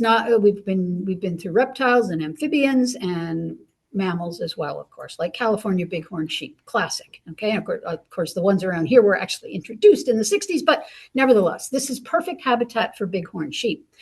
Open, rough country, right? They can see their predators coming from a mile away. They can hide from their predators on the rocky faces like that, or not hide, but get away from their predators. The grassland habitats supply lambing areas, and they can, certainly the grassland areas in the two regions that I'm talking about give them some distance from livestock, so they're not contracting MOV or ear tick disease, which is a real problem when bighorn sheep and domestic sheep overlap in habitats. I'm sure many of you have seen the amazing movie about what the Bighorn Sheep Society the Wild Sheep Society is doing to try and combat MOV, pneumonia in bighorn sheep. So other grassland mammals. I mean, there's so many mammals, I'm not going to just list them all, and I'm definitely not going to commit academic karaoke and read their names out, but there's a small list of some of them, little ones and big ones. So there, it's a list. Like them? See any you like on there? I like them a lot. Some of these listed mammals include some blue listed. So listed mammals, both red and blue. Here's the first appearance of a red listed species, which is red is worse than blue. Red is endangered in BC, not just of concern, but endangered. So that would, the American badger certainly qualifies in that regard. And the bighorn sheep are blue listed. Rocky Mountain elk, again, there's an introduced herd in this area. They're blue listed as well. Smaller mammals, did you know that the Western harvest mouse is blue listed? The Great Basin pocket mouse and 2 or 3 bat species. Look at that, Liliana. You know that the bat species are in trouble. These are species that like to inhabit grasslands. Of course, lots of the animals we're talking about here don't just live in the grass. Many of them, especially the birds that I'm going to talk about, live in the forest adjacent. They feed in the grassland, maybe nest in the woods, that sort of thing. So what are some conservation issues facing mammals? Again, poaching, road mortality, habitat loss and fragmentation, same sorts of things, right? Again, pollution, all kinds of pollution, disease, so that MOV for the bighorn sheep, invasive species, again, and climate change. So again, if you're not an amphibian, you won't be living in that pond, but you'll be trying to drink water out of it, and if it's not there, again, you're in big trouble. Habitat loss and fragmentation due to development. I was looking for a great picture of development on the edge of a grassland in BC, and sorry, this one is in Mongolia. That's why the houses are Mongolian, instead of BC-like, but there you go. So we certainly, if we think in Kamloops of Kenna Cartwright Park was supposed to be, it is in fact the biggest municipal park in BC, but little bits of it keep disappearing as they build more houses and more development into it. So, and we know that up in Pineview, and again, this isn't so much grassland being affected, but other habitats being affected. So development and urbanization is a problem. Greenfield development, which is development into wildish lands, as opposed to infill, is a problem in Kamloops. The city is to be commended for trying to densify development and not spread it out into green fields, but it still happens. Okay, so finally, lots of bird species inhabit BC's grasslands, or at least make use of them. Again, some of these woodpeckers, for example, I mean, they'd have a hard time pecking a hole in grass, but they live in the trees on the edge of the grasslands and they feed over the grasslands. So again, because there's diverse habitat, lots of ducks. Look at that water, perfect for ducks. That's where you're going to find ducks. Okay, but the news on birds is not so great. Wendy mentioned this. I was taking my steam away, but at least she didn't show this diagram. This is from Birds and Environment Canada's and Climate Change Canada, a joint project where this is the state of Canada's birds, and you can Google this and see this very sad graph with the state of Canada's birds, and grassland birds are the line at the bottom that really goes down. Because of the work of Ducks Unlimited and other groups, waterfowl are actually doing pretty well, and some other groups are doing well as well. Birds of prey in particular, which were now that we've reduced pollution in some areas, their prey is not as dangerous for them and they're doing well. But grassland birds are hooped. in many of them. A familiar example is the burrowing owl, and look, it's in red. This is very bad. Grassland habitats for burrowing owls provide abundant prey, excavated burrows. Badgers and other animals excavate burrows that burrowing owls can use. Open country, avoidance of pesticides, but they're in big trouble.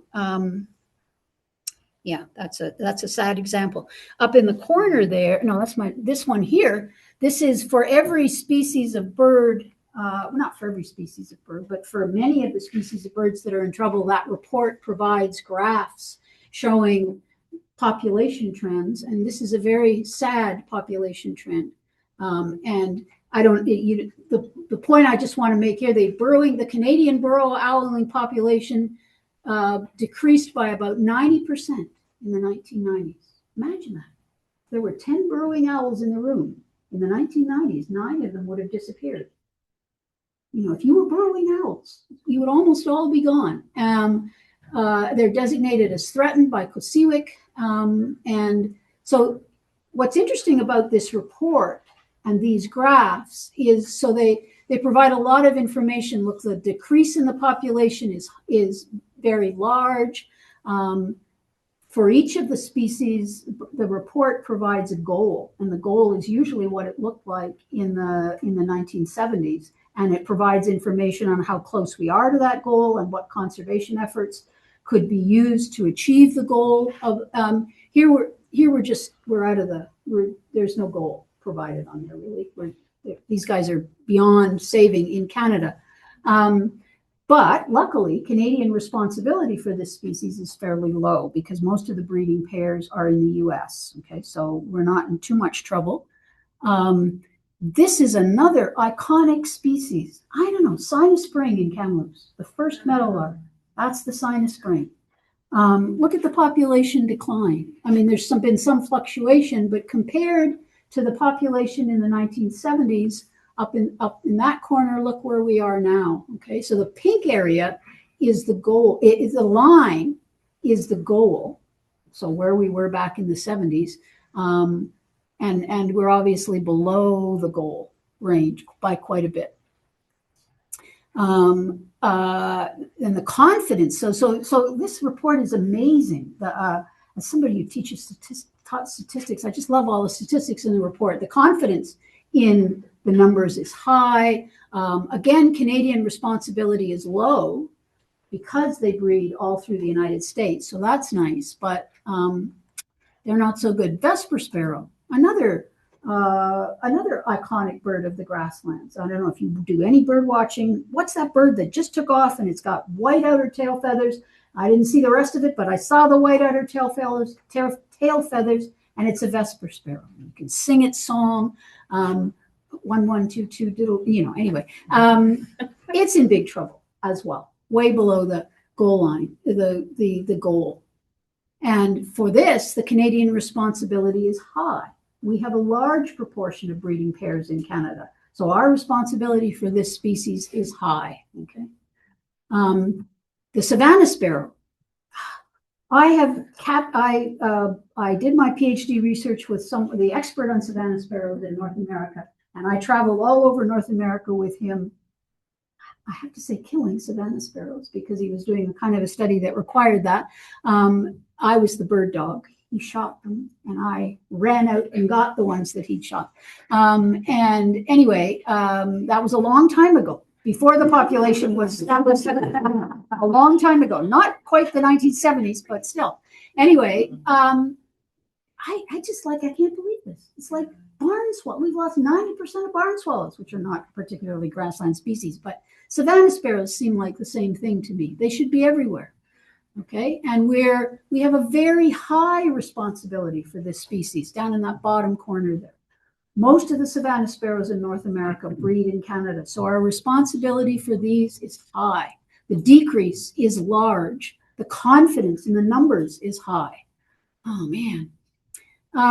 So look at all these different types of birds. Lots of different types of birds use waterfowl, use grasslands and their associated habitats. Waterfowl, other water birds, woodpeckers, Because again, you don't think of woodpeckers as a grassland species, but a lot of them, they feed over the grasslands. They capture insects over the grasslands and breed in the trees on the edge.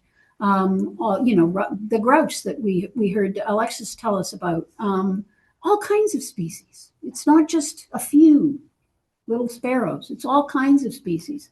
Here are some red and blue listed species in this group that we would characterize as grassland species. Some of them are, maybe they're familiar to you or maybe they're not. I didn't put the burrowing owl back on this list. So there's another red listed one. Oh, I'm depressed already. Okay, conservation issues facing birds. Again, road mortality. So one year we do cleanups annually. We work with the Grassland Conservation Council and other groups. The Naturalist Club does this. The first thing we do a grassland cleanup walking along Lac du Bois Road. The very first thing I picked up was a dead burrowing owl, banded dead burrowing owl. Wasn't the most interesting thing or the weirdest thing picked up, but it was the saddest thing picked up that day.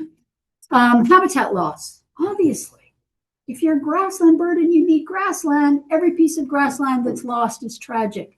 Pollution, road salts, all kinds of stuff are bad for birds. Disease, avian influenza, affecting a lot of, especially waterfowl, right?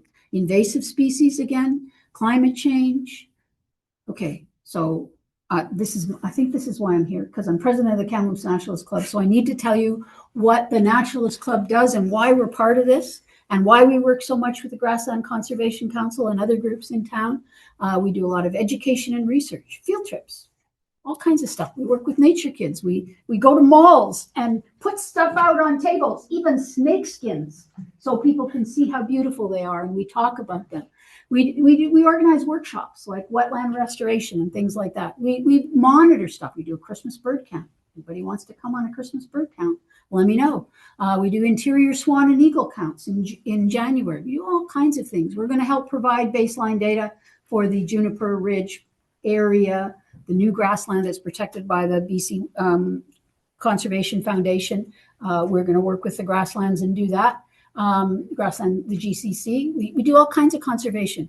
Jesse's going to talk about invasive species and the work we do, planting native plants and pulling invasive weeds. We do advocacy. We write letters. We pound our chests and say you shouldn't do that, and we back it up with scientific data. And we do it nicely. So the city often comes to us for advice and comment on things. And there are lots of ways to do that sort of thing. So to comment, if you've ever been to the City of Kamloops website, they have something called Let's Talk, where you can say, yeah, I like that. Oh, no, I hate that. That's a really bad idea. They've done a lot of good things recently. So you should go and check it out. And that's all I have to say. That's the end.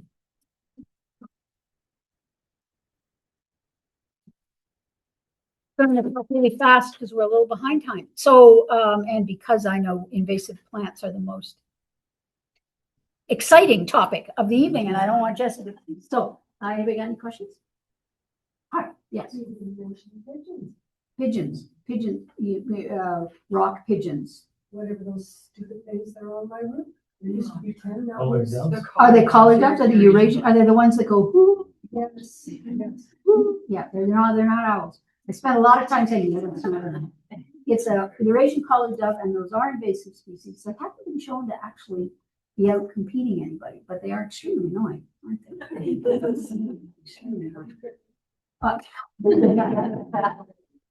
Well, you can actually shoot house sparrows and things, but you can't, not in the city. I thought a recording of the hawk. Yeah. And I put it in the window. So when they're flying towards it. Okay. On sorry. In the other world, the question was, what about collared doves?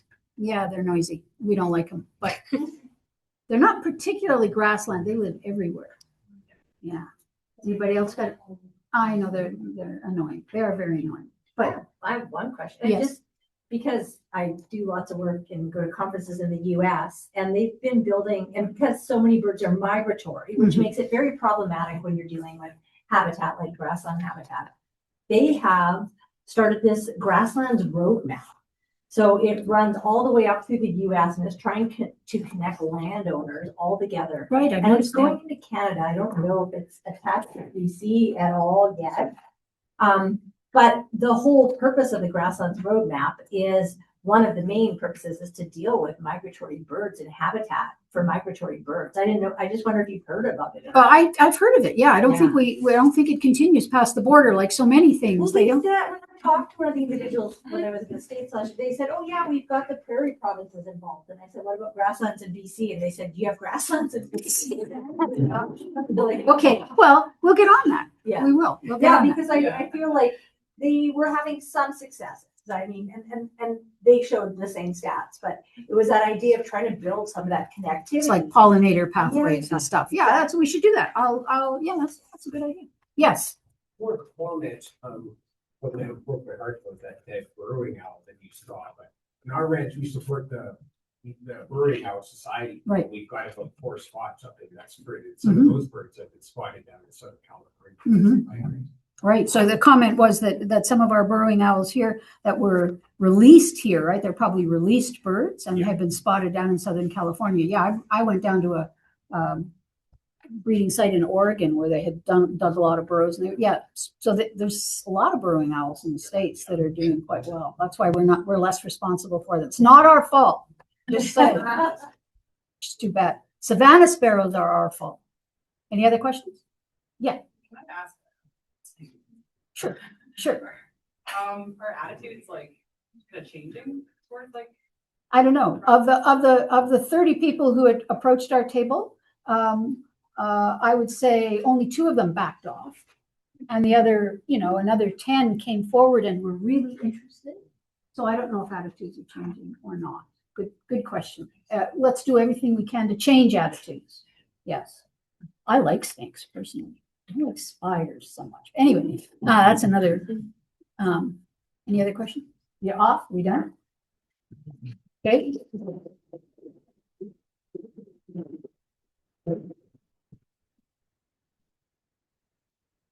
Okay, now I will welcome Jessie Ritchie. Jessie is the program manager for the Kamloops Naturalist Club, a local nonprofit focused on environmental education and conservation work. Please join me in welcoming Jessie Ritchie to the podium. That's to go this way? Yeah. Okay. Hi, everyone. This is a new slideshow, so I'm going to be reading my notes from my phone. Let me know if I'm not projecting enough for you. Tom, you can say, speak up. You're projecting well. Okay, great. So, hi, everyone. I'm Jessie Ritchie, the program manager for the Kamloops Naturalist Club, KNC. I'll start by telling you a bit about the club and the stewardship work we do. Then I'll get into a couple specific restoration projects we've been working on and offer some tips and guidance if you want to do something similar. KNC does nature conservation and education. We're over 50 years old. Communities across BC and Canada will often have naturalist clubs, although they vary a lot in their capacity. Ours is a registered charity with between 2 to 6 employees, depending on the time of year. We also have 205 members. Here are 5 examples of stewardship activity that the Kamloops Naturalist Club undertakes. We have regular field trips and events out into the grasslands, which are open to the public to join. These are great for education and connection. We encourage people to use eBird, iNaturalist, Field Journal, take photographs. These all help build an understanding of ecosystem health and how it might be changing over time. Having people out on the land is a form of monitoring. We have members report issues like illegal long-term RV parking, dumping, off-roading, and invasive species. We're able to follow up with partners and get these things addressed. The RAP line, Report All Poachers and Polluters, has an online form that is great for reporting any non-emergency issues. You also don't have to talk on the phone to somebody, you just do it online. So here's 2 invasive species I randomly came across while hiking in the Kamloops area. On the left is purple loosestrife, which was in the MacArthur Island Slough a couple summers ago. It's on the region's early detection and rapid response list. The idea behind that list is it's there to find and destroy problematic species before they can move into new regions and cause damage. The second is yellow flag iris, which was on the Tranquil floodplain. You can report invasive species through the Invasive Species Council of BC website or app, or by emailing the Thompson-Nicola Invasive Plant Management Committee. I followed up on both of these and they were destroyed. A bit about cleanups. Every year, one of our board members, Mandy Ross, she's also with the GCC, organizes a big cleanup in either Lac du Bois or the Dewdrop. These are grasslands north and northwest of Kamloops for those new to the area. We also do cleanups along Tranquil Road, the stretch out beyond the airport near the old sanatorium and the floodplain, and in the riparian areas at MacArthur Island. Some of the issues with garbage, besides looking really bad, is it tends to attract more dumping. People may drive off road to dump. That increases roadside weeds. It also can attract wildlife, increasing conflicts with people. We also see a lot of green waste being dumped, especially out at Tranquil near Cinnamon Ridge. Straw, apples, lawn clippings, potting, soil. People think that because these things decompose, it's okay, but they can often be contaminated by weeds or help create spots for weeds to grow. So we don't want to see that. We also do a bunch of weed pulls during the year, often with the Grasslands Conservation Council. There's too many weeds and it's beyond our scope to be everywhere. There's other organizations that have sort of ongoing spraying programs and focus more on this. But we found success working in some high priority areas in Lac du Bois Grasslands, on the interpretive trails, at Red Hill, at Tranquil Pond. The important thing for this is to make sure you understand what you are pulling. You don't want to accidentally pull a native plant species. There's actually an issue in the Okanagan of people pulling out our native wavy leaf thistle, thinking it's one of those bad invasive thistles we've been hearing about. You also want to make sure your control strategy is effective, rather than something that is going to waste time or actually stimulate more spread. Just some more tips on this slide about organizing weed pull and a sample poster. Remember to garbage your invasives. They don't go to Cinnamon Ridge or in your compost bin. Also, I say pull, but some species that are annuals, it's more effective to just cut off all the seed heads right before they disperse. Sometimes if the volunteers are out there and they get too aggressive in ripping things up, it actually creates openings for new weeds to establish, and we get what's called a secondary infestation. So it's important to just pick a spot, be persistent with annual visits, and control is not just a one-time thing. I just want to mention that one thing we promote is creating nature-friendly yards. That can be habitat elements like a bird feeder, a bird bath, shrubs, trees for nesting, and gardening with native plant species. Many of our invasive species actually started out as something that was planted as an ornamental in someone's garden. So by using native plants, you can be confident you're not contributing to degrading native ecosystems. Although keep in mind, many native plants can be aggressive and do spread, which some people may call weedy. The distinction there being because they're native, they are not considered invasive. It's a good thing for nature that they're spreading around, although your neighbors may not always think so. I'm going to tell you about the restoration work KNC has been doing at a couple different sites. The first is a multi-year project that we've been working on to address reed canary grass in the Tranquil wetland.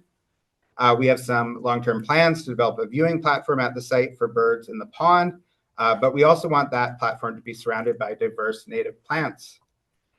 In the 1960s, the native vegetation in this part of the floodplain was actually plowed under. It was likely disc raked and then seeded with reed canary grass, which is an invasive grass species from Eurasia, brought in for cattle forage. And it forms dense mats and has choked out native plants for reestablishing ever since.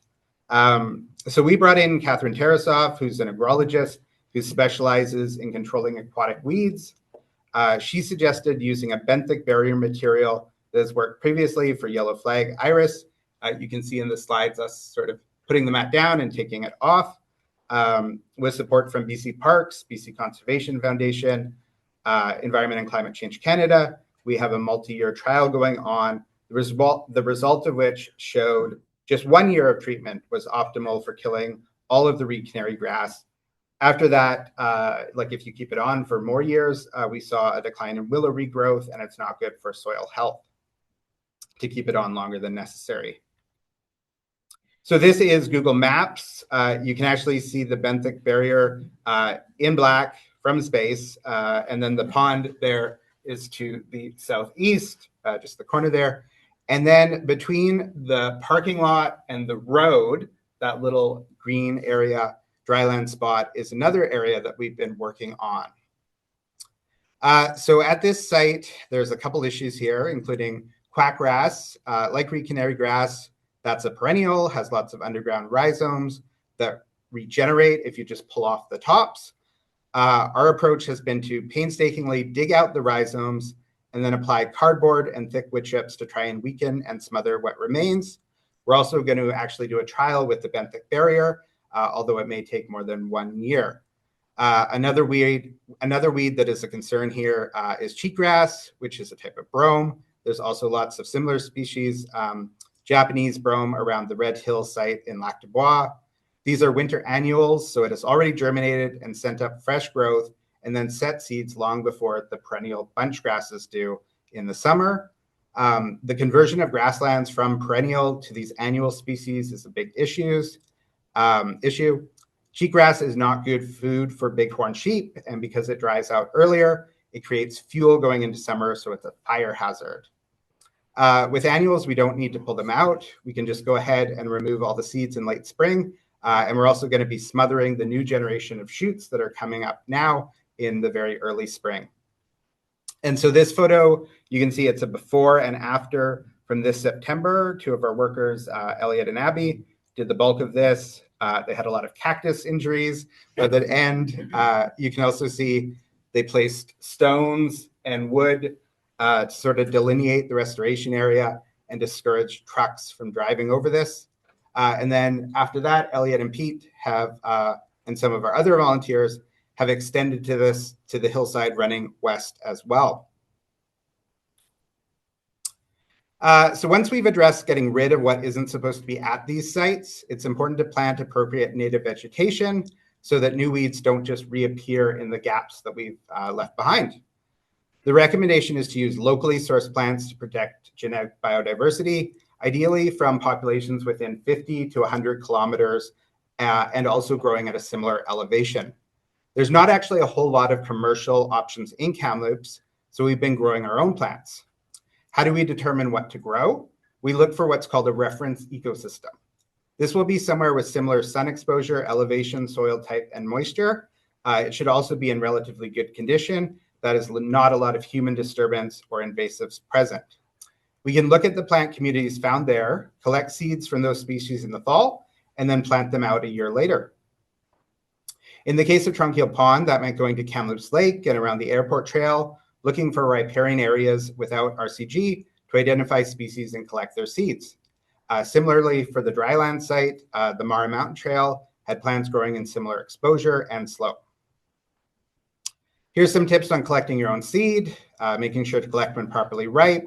If you're on parkland, you need special permission, and you'll want to collect a little from many plants rather than taking all your seeds from one plant, and that's to maintain genetic diversity for what you grow and what you're leaving behind.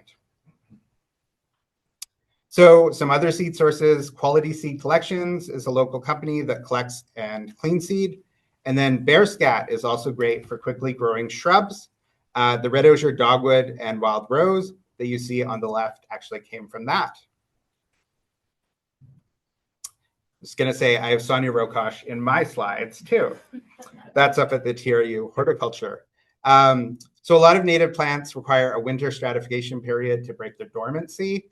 They're not like agronomic species where you just plant them in spring and then they grow.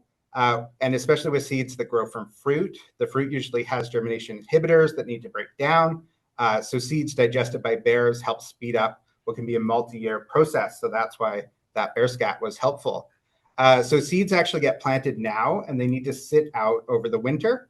And then covering with snow can help with regulating moisture. We don't want them to be saturated. We don't want the seeds to rot. But if you just have your seeds, for instance, sitting dry in the refrigerator, that germination inhibitor isn't breaking down and it doesn't work as well for getting them to germinate. And then in spring, we get these repotted into larger containers with some sand and compost mix. That mineral component is needed for growth to continue. I don't use fertilizer. That tends to create a lot of rapid weed growth Everything sits outside over the summer with full exposure to wind and sun. These plants need to be weeded and watered, but are otherwise left alone. We want tough plants that aren't going to get shocked by going from a cushy greenhouse life to the harsh outdoors. And so this is my backyard at the end of this August, with over 2,000 plants waiting to get planted out at various BC park sites. And shout out to Saoirse, a TRU horticulture grad we employed during the summer months, who did a lot of the potting up on this. So some planting tips. We saturate our plants, we mulch them with saturated wood chips, we water them in. We'll water them in again 1 or 2 times, depending on how much rain there is. We only plant from mid-September onwards to make sure there's dew setting at night, cool temperatures, and some fall rain and snow. The idea is to get things the most established you can before the heat of the following summer. Our survival rate after winter is usually around 95%. Where things really start to die off is the following year if there's no rain. So unfortunately, here was a remote site in the off-road vehicle area where we built an artificial spadefoot breeding pond with specialist saline grasses that we planted. Unfortunately, we had no rain until mid-May this year. And so we did lose a lot of these plantings because it was hard to get to for watering. So that's why it's a good idea to overplant, plant in large block of the same species. And so that way you guarantee that you'll have some survival and that you're going to be establishing a population that can expand over time. If you're using plugs from a commercial nursery, be mindful that the ground can actually spit them out. So washing off some of that potting mix before you plant, so there's contact with the roots and the native soil is a good idea that can help. Here's some of the plants species that we've been using at the Tronquil Pond site. We're also looking at adding a lot more sedges and rushes next year. And then some of those are actually coming in naturally with the flooding depositing seeds. Here's the upland site, and I've included quantities. You can see about 5 down on that list, blue bunch wheatgrass, and it's about 60% of what we've planted. And we're wanting this to be majority grass because in a healthy grassland, grass is the dominant species. In an overgrazed or disturbed site, you'll actually see less grass, and then you'll see other things increase like pasture sage. So we wanted this, our end result here, to look healthy. So just keep in mind when you're at your reference ecosystem to look at the relative abundance of the species, the ratio of the different species in your reference ecosystem. And just to finish off, here's a cool stream bank stabilization demonstration plot we installed this fall alongside a lot of partners and volunteers. This involved using cuttings of willow and cottonwood, building them up and installing them in tiers going up the bank. They'll root in and hold the soil. We'll be doing a lot more of this in 2027 after a year of monitoring to see how things worked and if this method was successful along the Tronquil River. Kind of jumped around a lot there. Happy to take questions on anything now.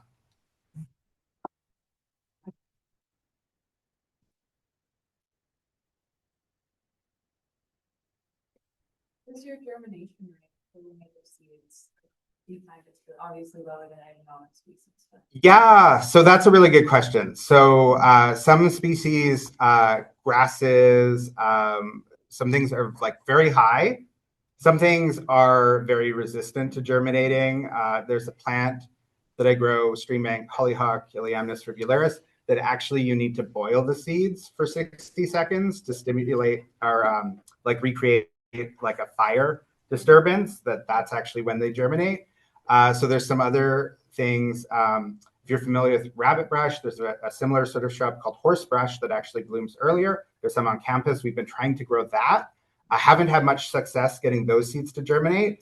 It must have, you know, some special requirements. So there's a lot of different sort of formulas online, different techniques, different sort of acid baths and like burning and other things you can do. Some things, instead of that sort of cold cycle, that warm, cold, warm, they might need like extended warm. They might just need multiple years. They might need to go in and out of a fridge. So different species, some are actually quite difficult to germinate. But most of the stuff is thankfully fairly easy with just that winter germination treatment. Nancy? I just want to be sure people understood that you weren't using the bare fertilizer, bare scat as fertilizer. You were picking the seeds out. Yeah, that's right. And it, actually, we kind of just bag it, not touch it, put it in a corner over the summer, let it dry out, and then you can just kind of actually sprinkle it over top and then sprinkle soil over top. And of course, wear gloves. That's individually picking the seeds. Yeah, using the bear scat as a source for seeds, especially particularly fruit that the bear is going to be eating. There is an online question. An online question, yes. Have you worked with St. John's wort? St. John's wort. No, I haven't. So St. John's wort is actually, it's not native. And in some areas, it's a little bit invasive. So if folks want to use it for herbal properties, go out in the grasslands and pick all of it. Go wild.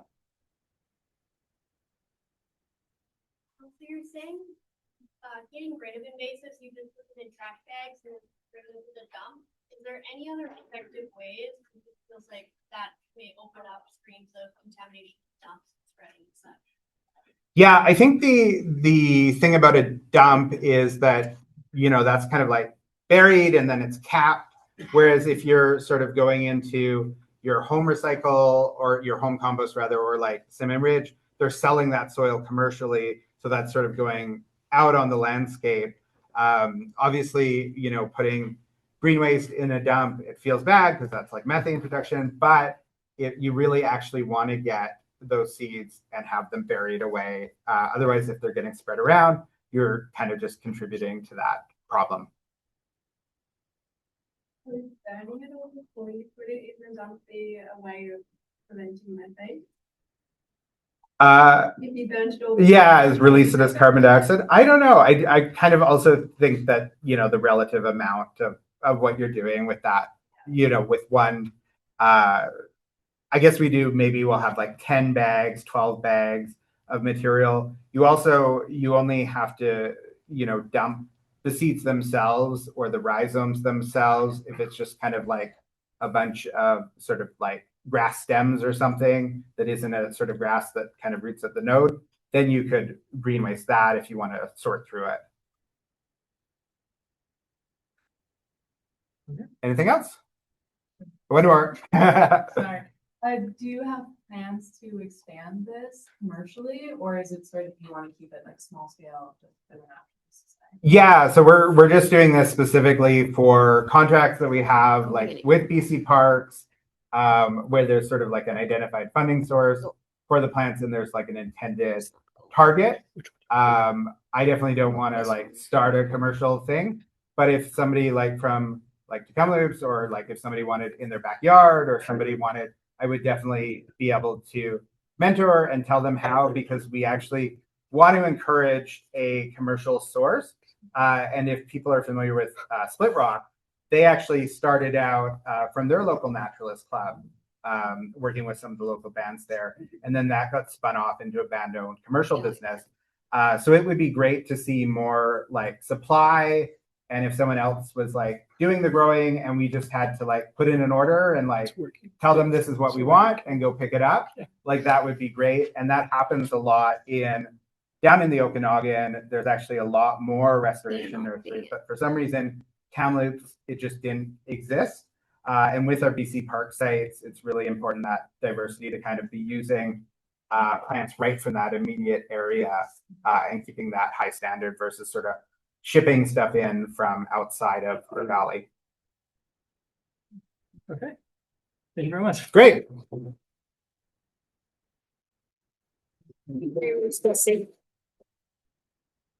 right, next up, I know we're a bit over time, so I'm going to keep this one quick, but I'm going to introduce Revea. She's wonderful. She has many hats on. She's a master's student with Lachlan Fraser's lab working on mine reclamation. And then she also does work now with the GCC doing stewardship and outreach. And without her, this project wouldn't have come together. So thank you once again. Thank you very much. I'll be done within 5 minutes, guys. I swear. So just some ways that you can get involved with GCC. So we have Leg du Bois cleanup in April, which is coming up next year, and then Wheat Bowl during June. And also we want to have an iNaturalist training for everybody. The information will be coming out. And we do want to work with BC Parks for Adopt a Trail program, which will also be focusing on Wheat Bowl. And opportunities with local naturalists such as Kamloops Naturalist Club, they already have mentioned it. We do collaborate a lot, and I work with Jesse a lot. I helped in limited capacity with Jesse in his greenhouse. It's really fun. And then inside or organizational opportunities, there are several board opportunities might be coming up, so just have a look out there. Committee roles, of course, committee members roles, executive roles, and also event and fundraising support. We will have a fundraising event coming up during 5th February, which is live now. We have the simple event link and we will post it in social media soon. We do need social media support from folks. I know that a lot of people care about Grassland. You do have Grassland pictures and stuff. If you do have those, please send to us and we can acknowledge your work and we know who you are and how you care for the grassland ecosystem, the rare ecosystem that we have in BC. So please send your pictures and we can share it in our social media with acknowledgement of your picture. And then chapter development, assist in exploring a chapter model for other regions across BC. Do you want to say something about it, Mike? Is it coming up? You know, this presentation is fairly Kamloops centric. We'd love to get more involved elsewhere. We've got Heidi working down in the Okanagan right now, and then there's East Kootenays and the Caribou, and even Vancouver Island, where we've spent some time with the Gary Oak Resource. Perfect. Okay. Yeah. So we have like a Scotch thistle bash out, which is focused on Okanagan, and this is the iNaturalist link. This is a project going on. If you're encountering a Scotch thistle, please take a picture and add it to just to populate the link so that they can have the Scotch thistle bash out during the Earth Week. It's gonna be a huge project. The simple event is not live yet, but we will be working on that. And during winter, we will not be hibernating. We will have webinar series. We want to feature some professionals and people who do work on rangeland and as pastoralists, because it's the International Year of Rangeland and Pastoralists. So we want to work on that, and that's on our plan. We haven't figured out yet who we want to feature, but yeah, that's definitely our plan for the winter.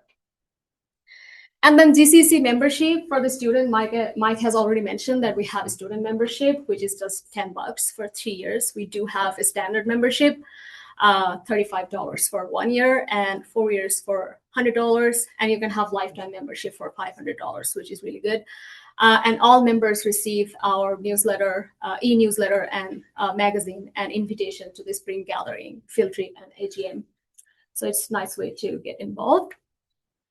And thank you if you have any questions. And also, please a big round of applause for the TRUSU Wildlife Club.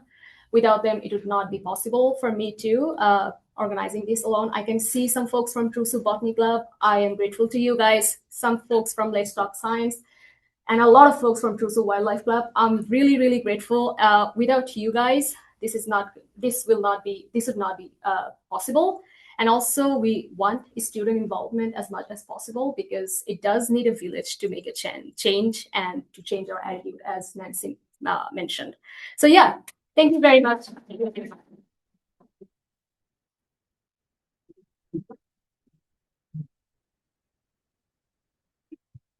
All right. I'm just going to do a quick close. I'll keep it real short, but I'd like to thank you all. I'm an avid member of the TRUSU Wildlife Club, so you can find us on Instagram. We have an email and everything as well.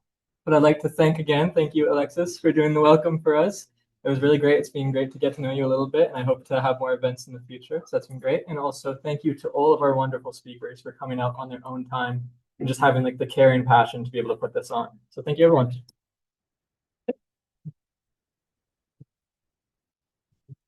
And thanks to the folks joining online. There were some issues with the sound and everything. We do apologize. It will not happen in the future. But yeah, thanks for joining us. Oops. Okay, now I don't know what's going on with that. Thank you all.